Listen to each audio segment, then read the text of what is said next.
Chapter 1131. Chu Qingyan was stunned. She didn't expect the ice block to mention Pang Zhijing at this time.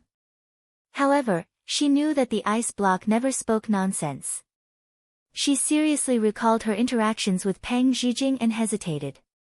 Based on our interactions, I think she's a very cute girl. She's also quite interesting. The little fellow's thoughts were within his expectations. His expression was indifferent. Do you know what kind of person Pang Zhijing is from the information I received? What kind of person? She pursed her lips when she heard the ice block's tone. Was she wrong? Jealous, forceful, humiliating palace servants, flattering the strong and stepping on the weak. Do I need to continue?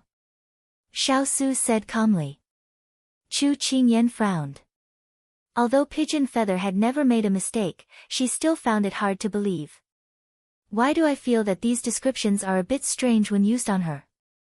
Xiao Su didn't care. In his opinion, Pang Zhijing was of no importance to him. Whether she's really like that or not, you have to be vigilant. Don't get too close to her. After all, our position is there. She fell silent. The ice block was right. Xishuan might not be the main culprit of Nan Sang's defeat. The real target of resentment should be the ice block. He was the one who destroyed their desire to dominate Xishuan. Thus, no matter what, they couldn't let the ice block go. I understand. She thought of Pang Zhijing inside. To be honest, she quite liked that girl, but it was a pity. Xiao Su heard her sigh. After thinking for a while, he knew what she was sighing about. He slightly curved his lips, raised his hand, and put it on the back of her hand. He said with a faint smile, if you really like that princess, you can be friends with her after the negotiations are over. You're a smart girl. You won't be taken advantage of. I believe in you. Chu Qingyan leaned on his shoulder and hugged his arm tightly. She smiled happily. Of course. At this moment, Pang Zhijing angrily ran in the wrong direction. She didn't even know where she was now. His sense of direction is hopeless. If I had known earlier, I wouldn't have run around. Pang Zhijing muttered. Suddenly, she had a flash of inspiration. Then, can I take the opportunity to escape?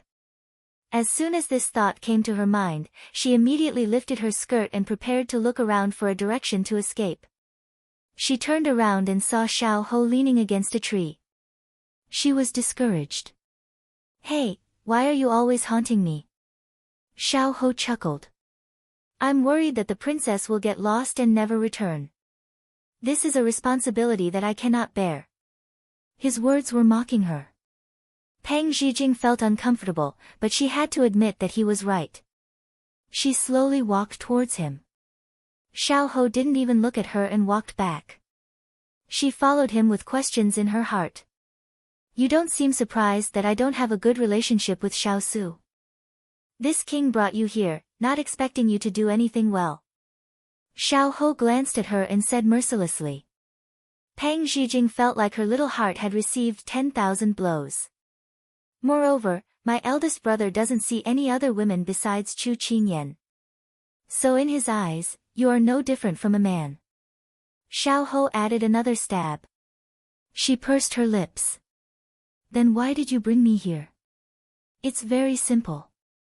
When the Southern Blue Princess went out for an outing, she fell in love with the King of England at first sight. She won't marry anyone else but him. Xiao Ho said. After saying this, Pang Zhijing immediately defended herself. I didn't. That 1,000-year ice, I was frozen at first sight. Where did falling in love come from? Your brain must be damaged. Xiao Ho was already used to her outburst. He turned to look at her coldly. Your thoughts are not within the scope of consideration. This is this king's plan. You have no right to refute it.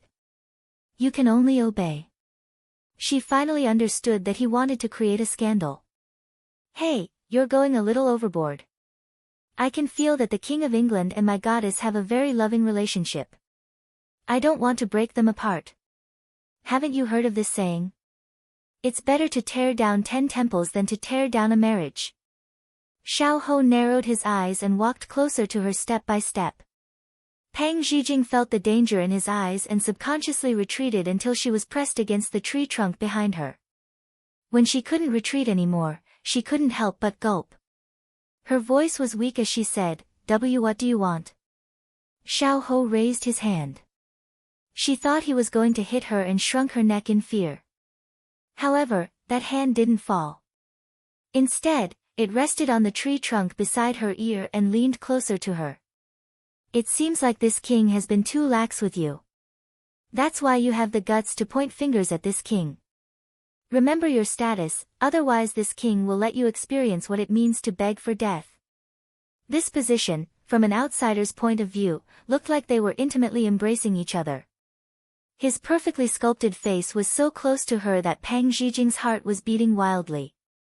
She didn't even notice what he had said. Her pink cheeks slowly turned red and then spread to her ears. Xiao Ho thought that she had been frightened by him. He slowly got up and prepared to leave. However, from the corner of his eyes, he saw the blush on her face and her white jade-like ears that were dyed red.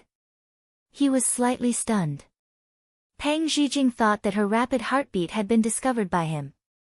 She was extremely shy and wanted to escape from his sight, so she jumped to the side. Only, she didn't notice that the thick tree root was floating on the ground. She accidentally stepped on it and her foot tilted and she fell to the ground. Xiao Ho sighed. She was still so reckless.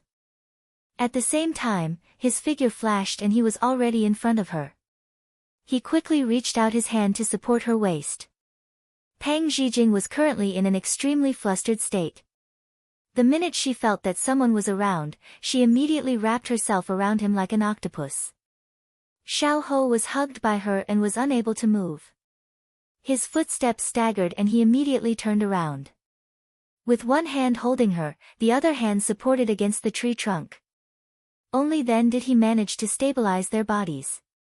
After he stabilized himself, he then narrowed his eyes and coldly looked at the person in his embrace. Princess, men and women shouldn't touch each other. Pang Zhijing immediately released her hand when she heard that. Earlier when she smelled the medicinal fragrance on his body, she didn't want to leave. Xiao Ho looked at her fawning smile and felt annoyed as he turned around to leave. Why did he reach out his hand without thinking when she fell? This wasn't in line with his usual style of doing things. This point made him unhappy. However, after he left for a while, he didn't see anyone following behind him. His mood became even more irritated. He turned around to reprimand her, but when he saw her limping slowly moving her feet, his anger was instantly extinguished. She must have sprained it earlier and her old injury had relapsed. Seeing her sweating profusely as she slowly moved in front of him, his heart suddenly calmed down. This feeling was very strange and he had never experienced it before. He couldn't find the answer, but his gaze was unwilling to leave the young lady in front of him. It was as if he was addicted to it. Chapter 1132. She didn't know what was wrong with the person in front of her. He was looking at her with a deep gaze, but he didn't say a single word. Xiao Ho, I really can't walk anymore. Pang Zhijing's lips were white from the pain. She looked like she had just been pulled out of the water. Pang Zhijing looked at him anxiously, but she saw him frown and turn around without saying a word. She thought that he didn't care about her anymore and her heart was filled with disappointment. But at this moment, he squatted down in front of her. Come up. Pang Zhijing was scared by his actions. Xiao Ho wanted to carry her. She couldn't help looking at the sky. Did the sun rise from the west? Was it raining red? Was it snowing in June? But the person who had finally put down his pride did not see any movement from her. His patience seemed to have run out as he turned his head. It was unknown if he was angry or if he was trying to hide it, but he said in a bad tone, if you keep dawdling, there will be wild beasts in the mountains. Don't blame this king for not warning you. And at this moment, a wolf's howl came from the mountain forest. Pang Zhijing was so scared that she didn't have time to think about why he would suddenly do this. She quickly climbed onto his back in a fluster. Xiao Ho lowered his brows and revealed a satisfied smile. Then he helped her stand up and walked back the way they came.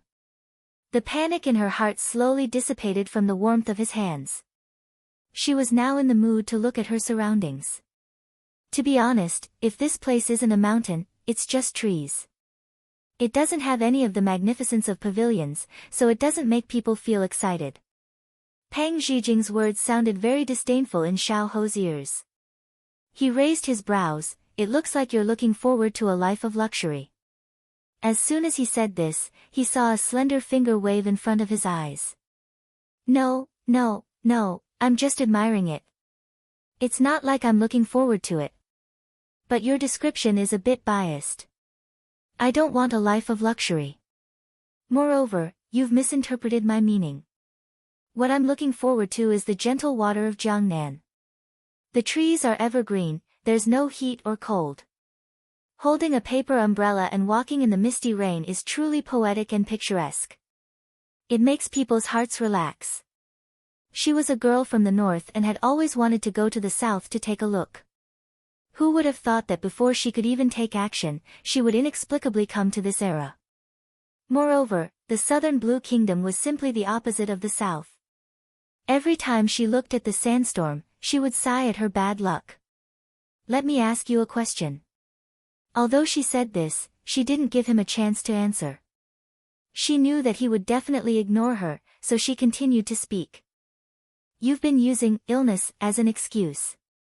You haven't traveled far in your life, right? Xiao Ho said indifferently, what are you trying to say? Pang Zhijing ridiculed him in her heart. How rude. I sympathize with you. You're a prince that others envy, but because of your status, you can't travel far. The world is so big. You should go out and see more. This is what you mean by reading 10,000 books is not as good as walking 10,000 li. Listening to her boasting, Xiao Ho attacked her, aren't you one? As a princess of a country, her freedom was even lower than his.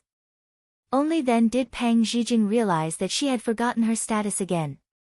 But when she heard him being so tactless, she snorted, I was thinking that when I'm free in the future, I'll take you out to see more.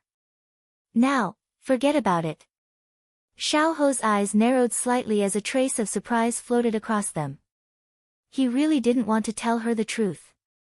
She carried so many grudges. If she didn't have his protection, she would probably be killed by assassins waiting in the shadows as soon as she left the capital. However, at this moment, he fell silent because of her words. This was the first time that someone would bring him into their future life. This feeling was very strange and unexpected. Pang Zhijing was hurt for a while when she didn't hear Xiao Ho's reply. He really was an unromantic blockhead. Forget it, she was a magnanimous person. She wouldn't bicker with him. At this time, the two of them were quiet. Pang Zhijing realized that although Xiao Ho had always appeared in front of the public with a sickly image, but now that she was lying on his back, she could clearly feel that his shoulders were actually very broad, and his muscles were very firm. She gently poked them, and they were hard. Don't move, or I'll throw you down. Xiao Ho warned.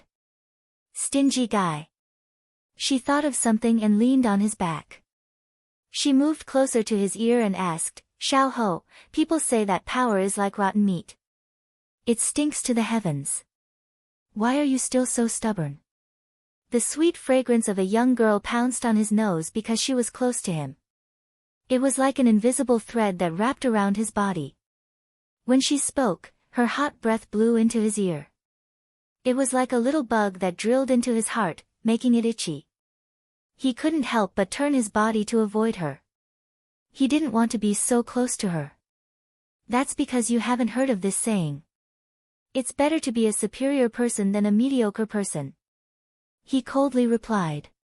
She was stunned. Why haven't I heard of this saying before?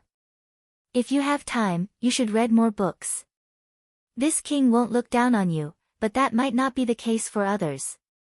Xiao Ho mercilessly said again. She curled her lips, but she couldn't refute it. Although she had learned a lot of cultural knowledge, if she really wanted to argue with the ancient people, she really didn't have any knowledge. Once he decided on something, it was hard for others to change his mind. Pang Zhijing also didn't think that a few words would make him change his mind. She leaned on his back and remained silent. Once his ears were clear, Xiaohou continued to walk forward. When they reached the carriage, the subordinates who were waiting saw the two of them appear in this position and they all looked at each other in blank dismay. Lord normally didn't even want people to touch him, not to mention taking the initiative to carry someone on his back. Xiaohou coldly looked over and everyone immediately lowered their heads, not daring to look around. Pang Zhijing came down from his back and nimbly slipped into the carriage. Xiaohou looked at her leg and knit his brows. Pang Zhijing, who was sitting in the carriage, felt his gaze and couldn't help looking at her leg. Then she said with a laugh, "It was very painful just now, but I don't know why, but it's fine now." Xiaohou's lips twitched. It seemed like he had indulged her too much. On the way back, he closed his eyes to rest and did not bother with her again. No matter how noisy she was beside him, he did not open his eyes. When they arrived at the relay station, Xiaohou threw her down and then left. Pang Zhijing looked in the direction they left and rubbed her nose. She didn't mean to lie to him, she really couldn't walk at the time. But this was her first time seeing him like this, which was really strange. Moreover, if he really didn't want to carry her, there were so many hidden guards by his side and he could have called anyone. He was the one who took the initiative, so he couldn't blame her. She gave a snort and turned to enter the relay station. Chapter 1133. No one knew when it started, but rumors began to spread in the city. Have you heard? Qing Yan of the Chu family has taken a fancy to the young and promising fourth prince. She took advantage of her fasting at the Hugua temple to seduce him. Although the King of England has made great contributions to the Sichuan, it's a pity for his face. I'm afraid that Chu Qingyan dislikes him because of this reason. This Chu Qingyan is too shameless. She actually doesn't abide by the virtue of a woman. Hey, have you heard? The Southern Sung princess has taken a fancy to the King of England.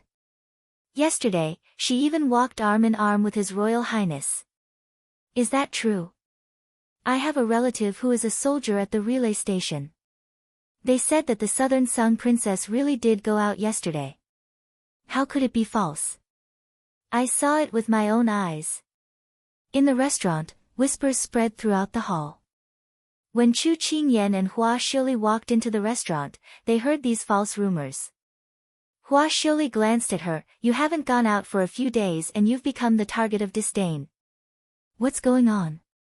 Although everyone was talking about these things, no one knew what Chu Qingyan looked like. So in front of the person in question, they were still gossiping. Chu Qingyan swept a glance at everyone. Her brows slightly wrinkled, but her tone was calm. There's a lot of gossip when people are popular. However, I feel that this is a malicious rumor spread by someone. It's not good for the prince's residence. Hua Xiuli nodded in agreement. You're right. It's really thought-provoking to spread such rumors during the peace negotiations. Forget it. We still have important matters to discuss today. Let's go upstairs first. Chu Qingyan led her people up the stairs. Today, Chu Qingyan only wore a veil hat. Under the white veil, her face couldn't be seen clearly. However, the aura emitted from her body and that graceful figure made people want to tear off the veil and see the beauty inside. At the same time, someone was standing upstairs, staring at Chu Qingyan and her group. Do you see that woman in red? Keep a close eye on them and tell me which room they're in later. The person who spoke was none other than the eldest son of the right chief minister, Consort Yu's younger brother, Fu Anlai. Yes. The manservant who followed Fu Anlai immediately agreed. He knew that his young master was planning to kidnap a commoner girl again. After giving his instructions, Fu Anlai's gaze followed Chu Qingyan as she walked. A covetous look appeared on his face. Based on his many years of experience, this woman was definitely a peerless beauty. If he missed this opportunity, he would regret it. Chu Qingyan didn't know that she had been targeted. She entered the private room with Xiu Li and ordered a few dishes. While waiting for the dishes, they began to discuss the main points of today's trip. She took off her veil hat and Jasper took it. She then sat down and teased, "Tell me, what business do you have with me?" Hua Xiu chuckled and then took out a booklet from her sleeve. She deliberately made a pose and bent over to present it with both hands. "Please take a look, big boss. This is..." Chu Qingyan didn't understand. She took it and flipped through a few pages. Her gaze suddenly froze and revealed a look of disbelief. Hua Xiu, self-satisfied, poured herself a cup of tea and took a sip. Then, she looked at her friend's astonished gaze and said with a smile, "That's right. This is the sales volume of our continuation products. Are you shocked?" Chu Qingyan continued to flip through a few pages. The shock on her face slowly disappeared, as expected of the capital. The sales volume is several times higher than that of Jiangnan. Hua Xiu shook her head. She put her hands on the table and moved closer to her. She raised her hand and lifted her chin, looking like a playboy. "Our shop can have such results all because of you, beauty. If you hadn't vigorously promoted our products on fasting, how could we have received so many orders as soon as we opened the shop?" As he spoke, he withdrew his hands from his sleeves and leaned against the back of the chair. He was as sloppy as he could be. "You don't know, but our doorstep has been trampled over these past few days. If I didn't have the foresight to send more goods over, we would have been unable to meet the demand." As soon as she finished speaking, she leaned over again. "However, although I've been extremely busy, I've also been counting the money until my hands are sore. The capital is indeed the capital. Everyone is putting on airs and not bargaining. The sales are really straightforward. These days are really painful and happy." Chu Qingyan drank her tea and listened to her whining. She couldn't help but laugh. Everyone has a love for beauty. Moreover, the effects of our products are obvious to all. It's not all my credit. It's also thanks to your management. It's not convenient for me to show my face, so I'll have to rely on you in the future." Hua Xiu crossed her arms and looked at her. "Then wouldn't I be exhausted to death? Is there anyone like you who is a hands-off shopkeeper?" She laughed. "Then what do you want?" Hua Xiu rolled her eyes. "You'll be responsible for half of the shop's accounts, and I'll add an additional 10% of the dividends." Chu Qingyan shook her head and laughed mockingly. "Indeed, all businessmen are evil. Have you already planned your wishful thinking?"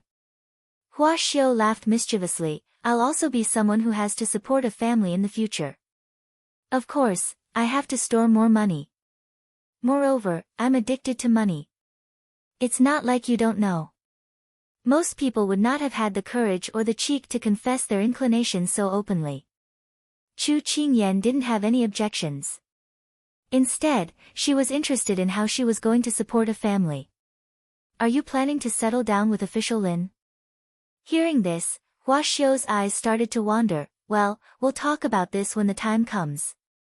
Anyway, I have to make him ask first. Otherwise, I won't marry him." Chu Qingyan sympathized with Lin Fengyi.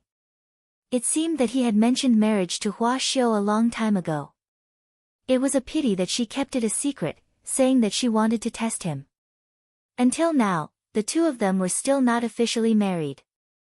However, the two of them didn't care about what the world thought of them and were used to doing things their own way. They were really a match made in heaven.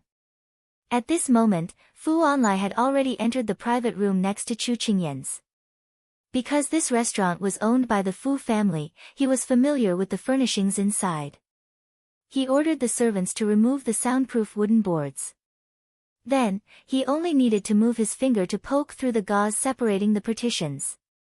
He closed one eye and used the other to look at the situation in the private room. He moved his eyes and happened to meet Chu Qingyan's face. She was indeed a heavenly beauty. He had been in the capital for so long, but he had never seen a woman more beautiful than her. His eyes couldn't move as he stared fixedly at her, almost drooling. He retracted his gaze and wiped away his saliva. Then, he immediately turned around and said to the servants behind him, "Get the kitchen to put some drugs in their food. Then, you can follow the old method." Chapter 1134. The shopkeeper of this restaurant was also in the room. He frowned in disapproval. Young master, do you want to investigate this girl's background first? What if? There's no what if. This old man has seen all the women of the capital's prestigious families. If I tell you to do it, then don't talk nonsense. Fu Onlai kicked the shopkeeper. After the shopkeeper rolled on the ground twice, he hurriedly retreated on his knees. After Fu Onlai snorted, he turned around to peek again. Looking at that cherry-like mouth and willowy waist, his entire body was hooked up. He thought that it would be a while before he could hug the beauty, so he first went to the backyard to find 2 servant girls to relieve his fire. At this time, Fu Onlai left and did not hear the contents of Chu Qingyan and Hua Xiu's discussion. Otherwise, even if he had 120 guts, he would not dare to touch Xiao Su's woman. After we're done talking about business, let's talk about gossip. The shifty-eyed expression hidden in her flowery sleeves, coupled with her delicate face, made her look extremely shrewd and crafty. Chu Qingyan put down her teacup and chuckled, "What gossip? Of course it's about you." Hua Xiu raised her hand and pointed at her. She faintly smiled, "What gossip can I have? Have you forgotten the rumors you heard in the restaurant?" Hua Xiu reminded her. Chu Qingyan then withdrew her smile. Thinking back to the unbearable words just now, she felt a little upset. She and the big ice cube were spread rumors at the same time. Was it a coincidence or was it deliberately done by someone? Hua Xiu did not notice her emotions and said indignantly, "Although it's said that the mouth grows on other people's body and we can't control it, but there's no smoke without fire. If someone deliberately spread rumors and used these things to achieve some goal, wouldn't that be too sinister?" Xiu Li, your previous guess was not wrong. Xiao Ran has feelings for me that he shouldn't have. There were no outsiders here, so Chu Qingyan did not hide it and directly admitted it. These words made Hua Xiuli jump up in fright. "My dear mother, it's really like that. Does your highness know?" Chu Qingyan shook her head. "How can I let the big ice cube know about this? Otherwise, I will become a bad woman who destroys their brotherly relationship." Hua Xiu sighed. What the hell is going on? Xiao Ran was too muddle-headed. In any case, you are his sister-in-law. Why would he have any thoughts about you? But, she turned her head to look at her good friend in front of her. You're so beautiful that even a woman like me can't help but want to kneel under your pomegranate skirt. What's more, it's hard for a normal man not to be moved when he sees you. Chu Qingyan rolled her eyes speechlessly. At this time, don't make sarcastic remarks. There has to be a solution to this matter. She then turned to Jasper and said, "Go and send a message to Water Spirit. Ask her to find out if there's someone behind this." Jasper nodded and immediately went out after receiving the order. Hua Xiuli shrugged, "Forget it. You're all resourceful, so I won't worry about this matter. I'll concentrate on my small business. Earning money is my greatest joy. Oh right, I'm almost starving to death. Why isn't the food here yet? Speak of the devil." The waiter carrying the dishes filed in, and the dishes on the plates were all the restaurant's signature dishes. "Why didn't you eat at home? Why did you come here?" Chu Qingyan picked up her chopsticks and asked with a smile. Hua Xiuli winked. "Although the food in your family's residence is delicious, you still have to come out occasionally to have a good meal. Otherwise, what if you get tired of eating?" She always had a lot of fallacious reasoning. Chu Qingyan shook her head and started eating. Although the culinary skills of this restaurant can't compare to Huang Yi's, it's still passable. Ever since she stayed in the King of England's residence for a long time, her mouth had also been spoiled by Huang Yi. Chu Qingyan nodded. "Qingyan, 2 days ago I heard Iron Rooster say that after this peace negotiation, your husband will ask His Majesty for a decree to consummate the marriage. Is that true?" Hua Xiuli's mouth was stuffed with food, so she spoke with a lisp. Chu Qingyan's face turned red. "It's probably because Big Ice Cube doesn't want to cause any more problems." Hua Xiuli nodded in all seriousness. "That's right. I've been waiting for your wedding wine for almost a year. Don't worry, when the time comes, I'll definitely give you a big red packet. Chu Qingyan couldn't help but smile. Her thoughts were a little scattered. She hoped that in the following days, she would be able to be safe and sound and that nothing would happen again. And at this moment, Hua Xiaoli, who was eating with big mouthfuls, suddenly held her head. I clearly haven't drunk any wine yet. Why do I feel so dizzy? Chu Qingyan was about to say something when she suddenly felt that the good friend in front of her had turned into two figures. She shook her head and wanted to wake up, but she felt that she had lost all her strength. At this moment, her good friend was already lying on the table unconscious. Oh no, they were drugged. This thought flashed past her eyes and she lost consciousness. At this moment, the wall of the cubicle was flipped open and Fu Onlai walked over from the next private room. His clothes were a little untidy and there was a red lipstick mark on his neck. It was obvious that he had just gotten off the bed. He looked at Chu Qingyan's beautiful sleeping face and smiled lewdly. You've finally landed in this young master's hands. Don't worry, this young master will love you dearly. After saying that, he waved his hand. Go down through the secret passage. Don't let anyone find out. After saying that, 3 to 4 servants immediately came forward and brought Chu Qingyan and her friend away. Just opposite this private room, there was a tea house. Coincidentally, Peng Zhijing was sitting in the private room of the opposite tea house. Peng Zhijing was feeling bored in the relay station. Taking advantage of the fact that Xiao Ho didn't come to bother her, she immediately slipped out. Unfortunately, she was still discovered by the people sent by Xiao Ho to watch over her. They followed her closely. She was helpless and could only find a tea house to rest her feet. She didn't expect that when she opened the window, her sharp eyes would see Chu Qingyan and an unfamiliar woman sitting in the opposite room. She was extremely excited and just as she was about to wave her hand to greet them, she didn't expect that they suddenly fainted. Following that, a few men appeared in her room and ordered them to wrap them in gunny sacks and transport them away. This scene happened too suddenly and before she could react, the room was already empty. Needless to say, she knew that this was a kidnapping. Miss Chu was in danger.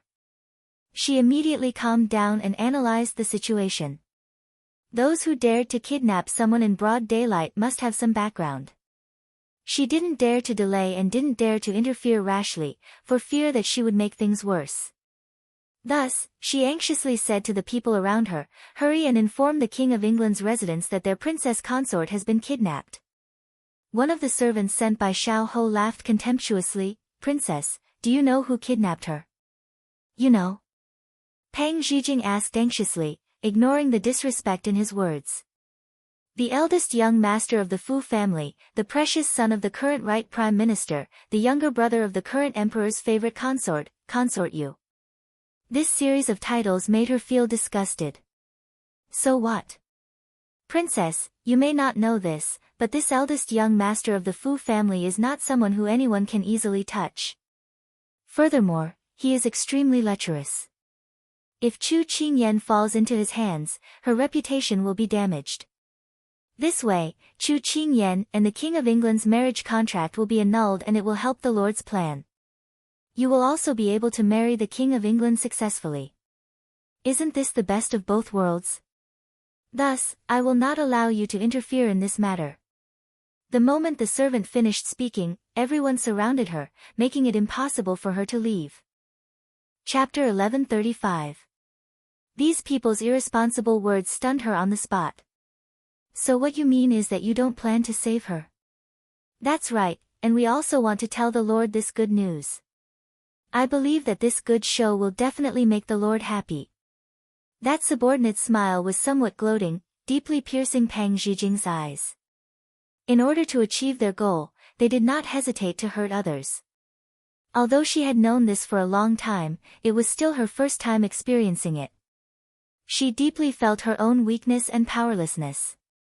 In the ancient times, how could she contend against the strong? Suddenly, her heart felt very uncomfortable. That gentle and strong face flashed in front of Peng Zhijing's eyes.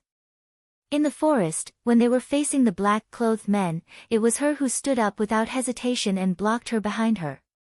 How could she tolerate such a clean and pure girl suffering from the dirty and poisonous hands of bad people? How could she repay kindness with enmity? Absolutely not. She propped her hands on the table, the corners of her mouth hooked up into a calculating arc. I have a good plan. I think it will definitely suit your family's lord's style. What plan? That subordinate looked at her a bit cautiously. Just now, he was worried about Chu Qingyan, but now he suddenly changed his attitude. It was somewhat thought-provoking. Pang Zhijing crossed her arms and leaned against the window, lightly laughing. Now that Chu Qingyan has been captured, there is only the King of England left in the palace. Isn't that the best time for me to take advantage of this situation? That's not good. This subordinate feels that without the Lord's orders, it's better for you not to act on your own. The subordinate was still somewhat guarded. It was better to avoid trouble. Pang Zhijing flicked her hair, indifferently saying, the banquet is the night after tomorrow, there isn't much time left. Moreover, isn't your family's lord also spreading rumors about this princess and the King of England? Why not let the rumors become true? If your family's lord knows that you are so considerate of him, perhaps he will put you in an even more important position. Those subordinates looked at each other. It seemed that what she said was somewhat reasonable. Princess, didn't you want to save Chu Qingyan just now? One of them looked at her suspiciously. Pang Zhijing chuckled and said with a mocking tone, why would this princess save an insignificant person? My life is still in the hands of your lord. I'm not so stupid as to throw myself at him. These words caused everyone to completely let down their guard. Indeed, the princess and Chu Qingyan did not have much interaction. There was no need for her to sacrifice her life for her. Thus, the group of people immediately opened up a path and walked downstairs. Pang Zhijing, who had one hand on the armrest, heaved a sigh of relief in her heart. She had managed to get away with it. If she returned to the modern world, she would probably be able to develop her career in the entertainment industry. Her acting skills were unparalleled. But the most important thing now was to get to the King of England's mansion. Pang Zhijing sat in the carriage, her heart was very anxious. Xiao Su, you must be in the Wang mansion. He had to be there. At this time, in the mansion of the King of England, Xiao Su was holding the latest letter with 2 fingers. His expression was uncertain. Lin Fengyi leaned against the back of the chair and looked at him with one hand supporting his chin. The rumors outside must be very unpleasant, right? His good friend's somewhat gloating tone made Xiao Su frown. You want to hear the rumors in the flower sleeves? I don't mind helping you spread it. Lin Fengyi's mouth stiffened. There's no need to trouble you. She's a troublemaker herself, so there's no need to trouble you. This fellow was in a fit of anger, it was better not to provoke him. Xiao Su glanced at him, then retracted his gaze. He put the letter in his hand on the table, his expression still unreadable. Speaking of which, it's a bit embarrassing that your own woman has been taken a fancy to by your own younger brother. Why didn't you notice? Lin Fengyi no longer had the attitude of watching a good show, and asked seriously. Xiao Su was silent for a while.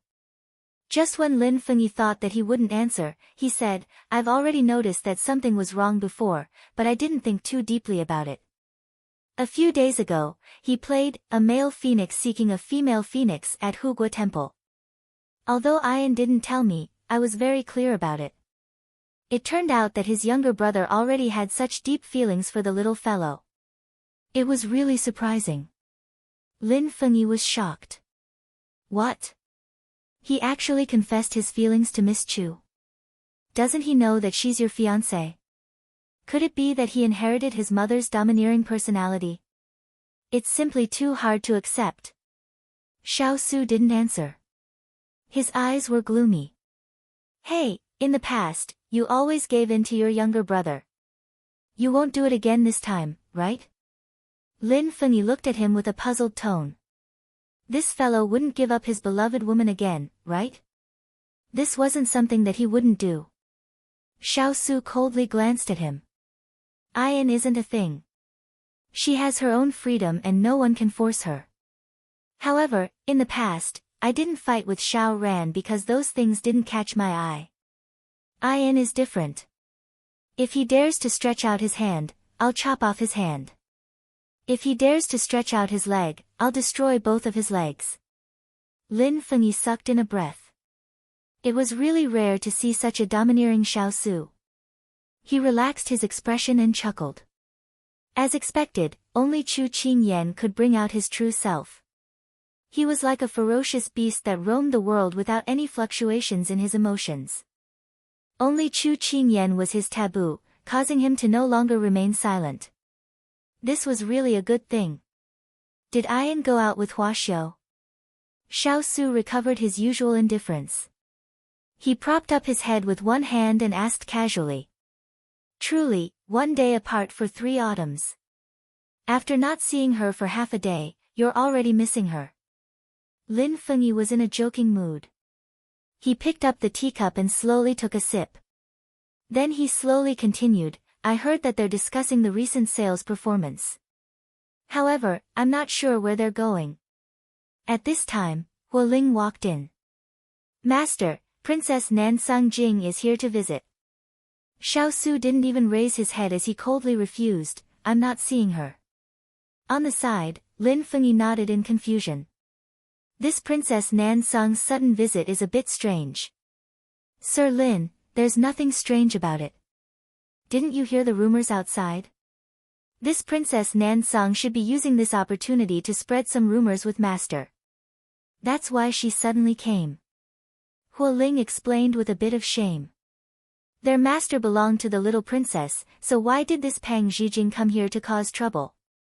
If it affected the relationship between master and the little princess, then they, the subordinates, would definitely suffer a calamity. Lin Fengyi nodded in understanding. Pang Zhijing sat in the living room and anxiously waited. Then, the person who came back expressionlessly said to her, my master isn't feeling well and can't receive guests. Princess, please return. The subordinate beside Pang Zhijing had a face full of resentment. This Xiao Su wasn't tactful at all. He actually dared to reject their princess outside the door. At this time, Pang Zhijing stood up with a whoosh. If she couldn't see him, then she could only force her way in. Chapter 1136. Although those subordinates were indignant, they were still in someone else's territory, so they could only swallow their anger and bring the princess back first. But at this time, Pang Zhijing suddenly stood up, giving them a fright. They said with a bit of unease, Princess, let's go back. I am the princess of the southern Sung country, but I am actually being treated coldly here. If this were to spread back, it would cause my royal father and consort mother to lose face. How could I do such an unfilial thing? Since your family's lord is not feeling well, then as a friend, I should go in and visit him. Pang Zhijing said a bunch of things. While everyone was still listening to her, she used her petite body to charge in. She saw that person come out from that direction, so Xiao Su must be there. Hualing immediately reacted. He never thought that he would fall into this girl's trap. With a flash, he immediately grabbed at Pang Zhijing. He definitely could not let anyone disturb his master. Just as he made a move, his wrist was grabbed. Hualing angrily looked over and was a bit surprised. Turin, what are you stopping me for? The other side is the princess, so you shouldn't use too much strength. Otherwise, master will have to clean up your mess in the end. Turin let go of his hand and shook his head. Then he quickly followed Pang Zhijing in front. Hualing rubbed his nose. He had forgotten the other side's identity and almost threw her out. It was a good thing that Turin stopped him. However, this southern Sung princess's actions were strange. What did she want to do? At this time, the servants by Pang Zhijing's side all rushed over. This is bad, what did the princess want to do? The news of Pang Zhijing barging in had already reached Xiao Su's ears. Lin Fengyi clapped his hands. Let's meet. After all, we still have to maintain a friendly appearance. Otherwise, your imperial father will probably find some reason to suppress you. Xiao Su did not reply, but it was clear that he agreed with his words. At this time, the noise came from afar. Princess, don't randomly charge in. Scram, where is your lord? Pang Zhijing looked around in panic. She was not afraid of the people in the palace, but she could not be caught by Xiao Ho's men. Otherwise, this trip would be in vain. She looked back and saw that Xiao Ho's subordinates had caught up. She gritted her teeth. There was nothing she could do. She yelled at the top of her lungs, "Xiao Su, you coward! Hurry up and come out, or I'll teach you a lesson." A large group of people behind her were petrified. Where did this southern blue princess get her guts from? She was too daring. As soon as he finished speaking, someone responded.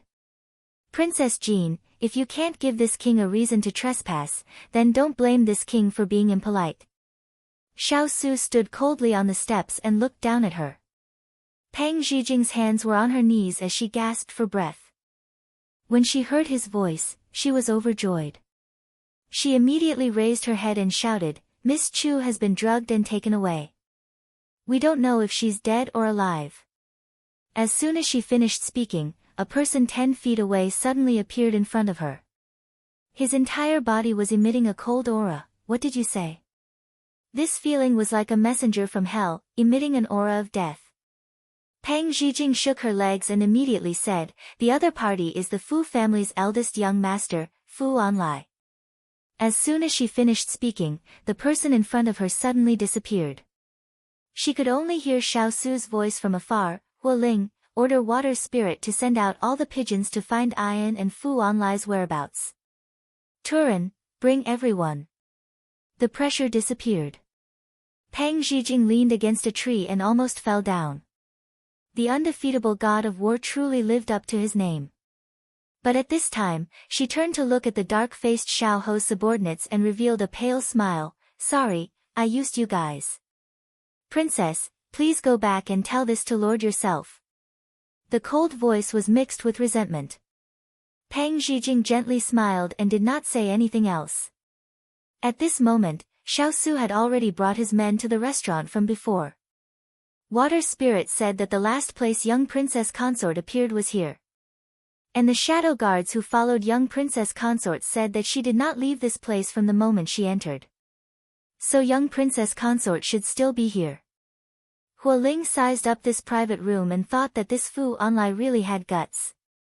He actually dared to have designs on their master. He must be tired of living. "Master, this Fu Anlai is used to stealing and snatching women, that's why he did it so seamlessly." Even the shadow guards outside did not notice anything. Turin analyzed. If not for their arrival, the shadow guards would not know that young Princess Consort had gone missing. Xiao Su swept a glance at the shadow guards kneeling in front of him. These were the people he had sent to the little fellow's side. Even if he vented his anger on them now, it was useless. "Still can't find her," he said with a cold expression. Hualing and Turin looked at each other. "This subordinate has turned the entire restaurant upside down, but we still can't find young Princess Consort's whereabouts. Then there's no use in keeping this restaurant." He frowned and his tone was as cold as ice. "Tear it down for Ben Wang." "Yes." Heaven's wrath, thunder and lightning, sea's wrath, wind and waves. War god's wrath, nothing was left. A luxurious restaurant was razed to the ground in less than a quarter of an hour in the hands of the fierce cavalry. "Master, we found a tunnel. Let's go." At this moment, Fu Anlai, who did not know what was happening on the ground, was ordering people to light candles. He wanted to take a good look at this beauty's face. When he finished admiring it, she would wake up. At that time, he would be able to enjoy her. This skin, as smooth as butter. This hair, as black as snow. This waist, as slender as a willow. These eyes, captivate the soul. Wait, eyes. Beauty, you're awake. Fu Anlai became excited and couldn't help moving closer. She felt that this sleep was not very peaceful, as if someone had been whispering something in her ear. Finally, she could not help but open her eyes, only to see a disgusting face. Although her body was weak, her consciousness had returned to her body. She narrowed her eyes and looked at him with vigilance. "Who are you? Wah, this voice was like the sound of nature. Fu Onlai drooled, little wife, you must have heard of this young master. This young master is the eldest son of the first wife of the right prime minister, the younger brother of the most favored consort you. My name is Fu Onlai. Does this background scare you? It's fine, it's fine. As long as you agree to become this young master's 38th concubine, this young master will guarantee you a lifetime of wealth. 38th concubine? This number sounds disgusting. Also, your name seems to be very disgusting in my memory. Chu Qingyan raised the corner of her lips. Wasn't this the hedonistic young master that she had bumped into 5 years ago when he was trying to snatch a girl on the street? Today, he actually dared to have such thoughts about her. He simply didn't know the meaning of death. After saying his name, she actually did not have any reaction. No, it should be said that she was mocking him.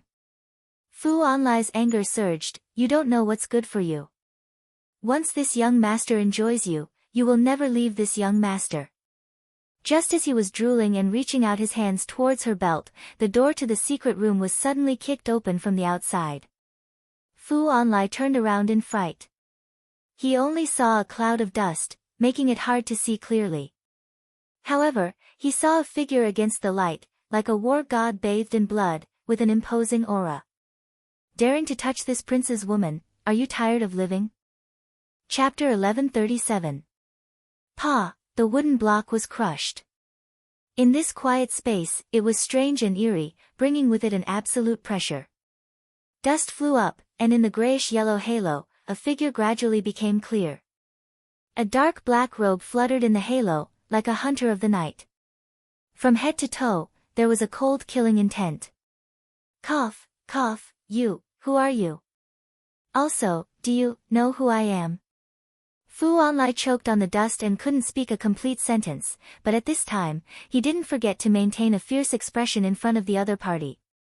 He was completely unaware that at this time, someone who could break through his defenses and find this place, was someone he couldn't afford to offend. The light faded, and the robe fluttered in the air. The appearance of the person who came gradually became clear, like a sharp sword being unsheathed. It doesn't matter who this king is, and it doesn't matter who you are. But since you touched this king's woman, tell me, how do you want to die? This king will satisfy you. Absolute domineering, absolute killing intent, and absolute oppressiveness. Fu Onlai subconsciously trembled, no one dared to speak to him like this. Come, where did this person die? Come out for me, tie up this arrogant person for me. Tie him up. The silver mask was revealed in the light, and the thin lips that were not covered slowly curved up, like a cold sneer. Fu Onlai already felt the danger, and at this time, one dumpling after another was thrown in from the door. Young master, save me. One by one, the human dumplings were tied up and thrown in front of him. Fu Onlai finally remembered that this person had said, this king. Could this person be Lord? At this time, he didn't dare to be negligent. He looked up and saw the legendary silver mask. His eyes widened, and his mouth opened wide. Could it be, you are the King of England, Xiao Su? As soon as the words fell, a footprint appeared on his face. Fu Onlai was kicked to the ground. He coughed and spat out a tooth along with blood. Huo Ling retracted his foot and said with a cold expression, my lord's name is not something that anyone can easily call out. Fu Onlai had never received such treatment before. Normally, everyone who saw him would be respectful and politely call him young master. But today, he knew that he had fallen into the hands of such a terrifying person. Homicidal maniac, cold-blooded general, ghost-face playboy. Just thinking about it made his legs go soft. He fell to the ground and didn't even have the strength to get up. Wait, the King of England's woman? Then wouldn't she be? After the anesthetic wore off, Chu Qingyan propped herself up. At this time, Xiao Su had already walked over to the bed and sat down beside her. He reached out and touched her face. His fingers were cold, but after touching her skin, they slowly warmed up. When he couldn't find her, he felt like he was in an ice cellar. He always thought that as long as there were hidden guards by her side, even if she wasn't by his side, they would be able to keep her safe. But today, he was shocked to find out that when someone went missing, they could send out everyone in a few short moments, but they still couldn't find a trace of her. At that moment, he felt a heart-wrenching pain and was incomparably flustered. He always thought that he wouldn't experience this kind of strong emotional fluctuation. But today, he finally understood what fear was. "I'm fine, I just slept for a bit." Sensing that the hand covering her face was trembling, Chu Qingyan was slightly taken aback. It turned out that the battle god, who was so strong that no one could match him, also had times when he was afraid. Her heart warmed as she curled her lips and smiled gently at him. Xiaosu pressed her into his embrace. Only by using each other's body temperature could he be sure that she was in front of him. With his ability, he wasn't afraid of not being able to find her. But he was afraid that he wouldn't be able to find her in time. In this world, there were countless ways to torture people. It took a lot of effort to live, but to kill a person, it only took a blink of an eye. What he was most afraid of was that when he found her, she would be covered in wounds and not make a sound. That was his greatest fear. "I almost lost you. Luckily, I found you before you were hurt." The strength that he used to squeeze her into his embrace was very painful, but compared to the torment that big ice cube suffered today, it was nothing. She hugged him back and said gently, "It's fine, I'm fine, don't worry." What she received in response was an even stronger hug. Anyone with a discerning eye could feel the deep affection and sweetness, and Fu Anlai was no exception. He never thought that the person he had accidentally kidnapped was actually Chu Qingyan, the woman whose name shook the capital the moment she appeared. He was somewhat regretful. How did he provoke such a troublesome person? "Your Highness King Ying, you see, I didn't touch your people and I'm unharmed. Can you let me live?" Fu Anlai's infuriating words made the fierce cavalry clench their fists. As long as their master gave the order, they would definitely treat him as a punching bag and would not be lenient. Xiaosu opened his eyes and let go of one hand, but the other hand was still tightly hugging Chu Qingyan's waist. He turned and coldly glanced at the person on the ground, as if he was looking at a dead person. "Is that so? Unharmed? But this king is in a bad mood. King of England, I am Consort Yu's younger brother, the son of the left prime minister. Even if you don't want to give the monk face, at least give the Buddha face and don't bicker with me." At this time, Fu Anlai still didn't give up. He immediately pulled out the two big mountains behind him, thinking that this Xiaosu would definitely be afraid and not bicker with him. After all, he had previously snatched women from the officials of the imperial court. As soon as he used this move, those people obediently swallowed their anger and didn't dare to bicker with him. Some of them even took the initiative to offer him beauties in order to build a good relationship with him. However, Fu Anlai had forgotten who the person in front of him was. The king of hell who fought bloody battles on the battlefield, the thousand-year cold ice who was unmoved by force or persuasion, the king who never put fame and wealth in his eyes. Xiaosu raised the corner of his mouth and revealed a smile. Just when Fu Anlai thought that his trick had worked, the cold words slowly flowed out of his thin lips. "Consort Yu, left prime minister, what are you?" "So, what are you?" Chu Qingyan blinked. What a domineering big ice block, she loved it to death. Fu Anlai was completely stunned. He completely didn't know that a disaster was about to befall him. "Don't you like beauties? Do you enjoy that feeling? Then this king will fulfill your wish." Xiaosu waved his hand and people came forward to drag him away. Fu Anlai was frightened. "Miss Chu, I have rudely offended you this time. Please do a good deed and ask the King of England to forgive me this time." Chu Qingyan retracted her gaze and leaned on Xiaosu, unwilling to even look at this scum. Who knew how many good women he had bullied with his status? Today, he would be taught a harsh lesson. No, Fu Anlai didn't have time to say anything before his mouth was gagged and he was dragged away. Soon, the entire secret room was cleared of people. Chu Qingyan thought that it was about time. She reached out to pull her big ice block back, but found that her wrist was grabbed by the person in front of her and she couldn't move at all. She raised her head and met a pair of eyes as dark as the deep sea. She couldn't help but be stunned. Chapter 1138. Big Ice Cube. She was a little confused. What was wrong with the big ice cube? His slender fingers once again covered her face. This time, there was a hint of pity in his eyes. Ian, I let you get hurt again under my watch. Am I useless? The ice cube that was used to deal with Fu Onlai seemed to have met with the scorching sun at this moment. It slowly melted and finally became the softest water. However, his gentle words carried a heart-wrenching self-reproach and guilt. She couldn't help but raise her head and raise her hand to cover his hand. It's nothing. I was careless and made you worry again. Xiao Su pressed his forehead against hers and said softly with a sigh, Ian, I'm a little regretful. What? She tilted her head and looked at him. I feel that the way I dealt with that trash was too light. After saying this, he lowered his head and sucked on her lips.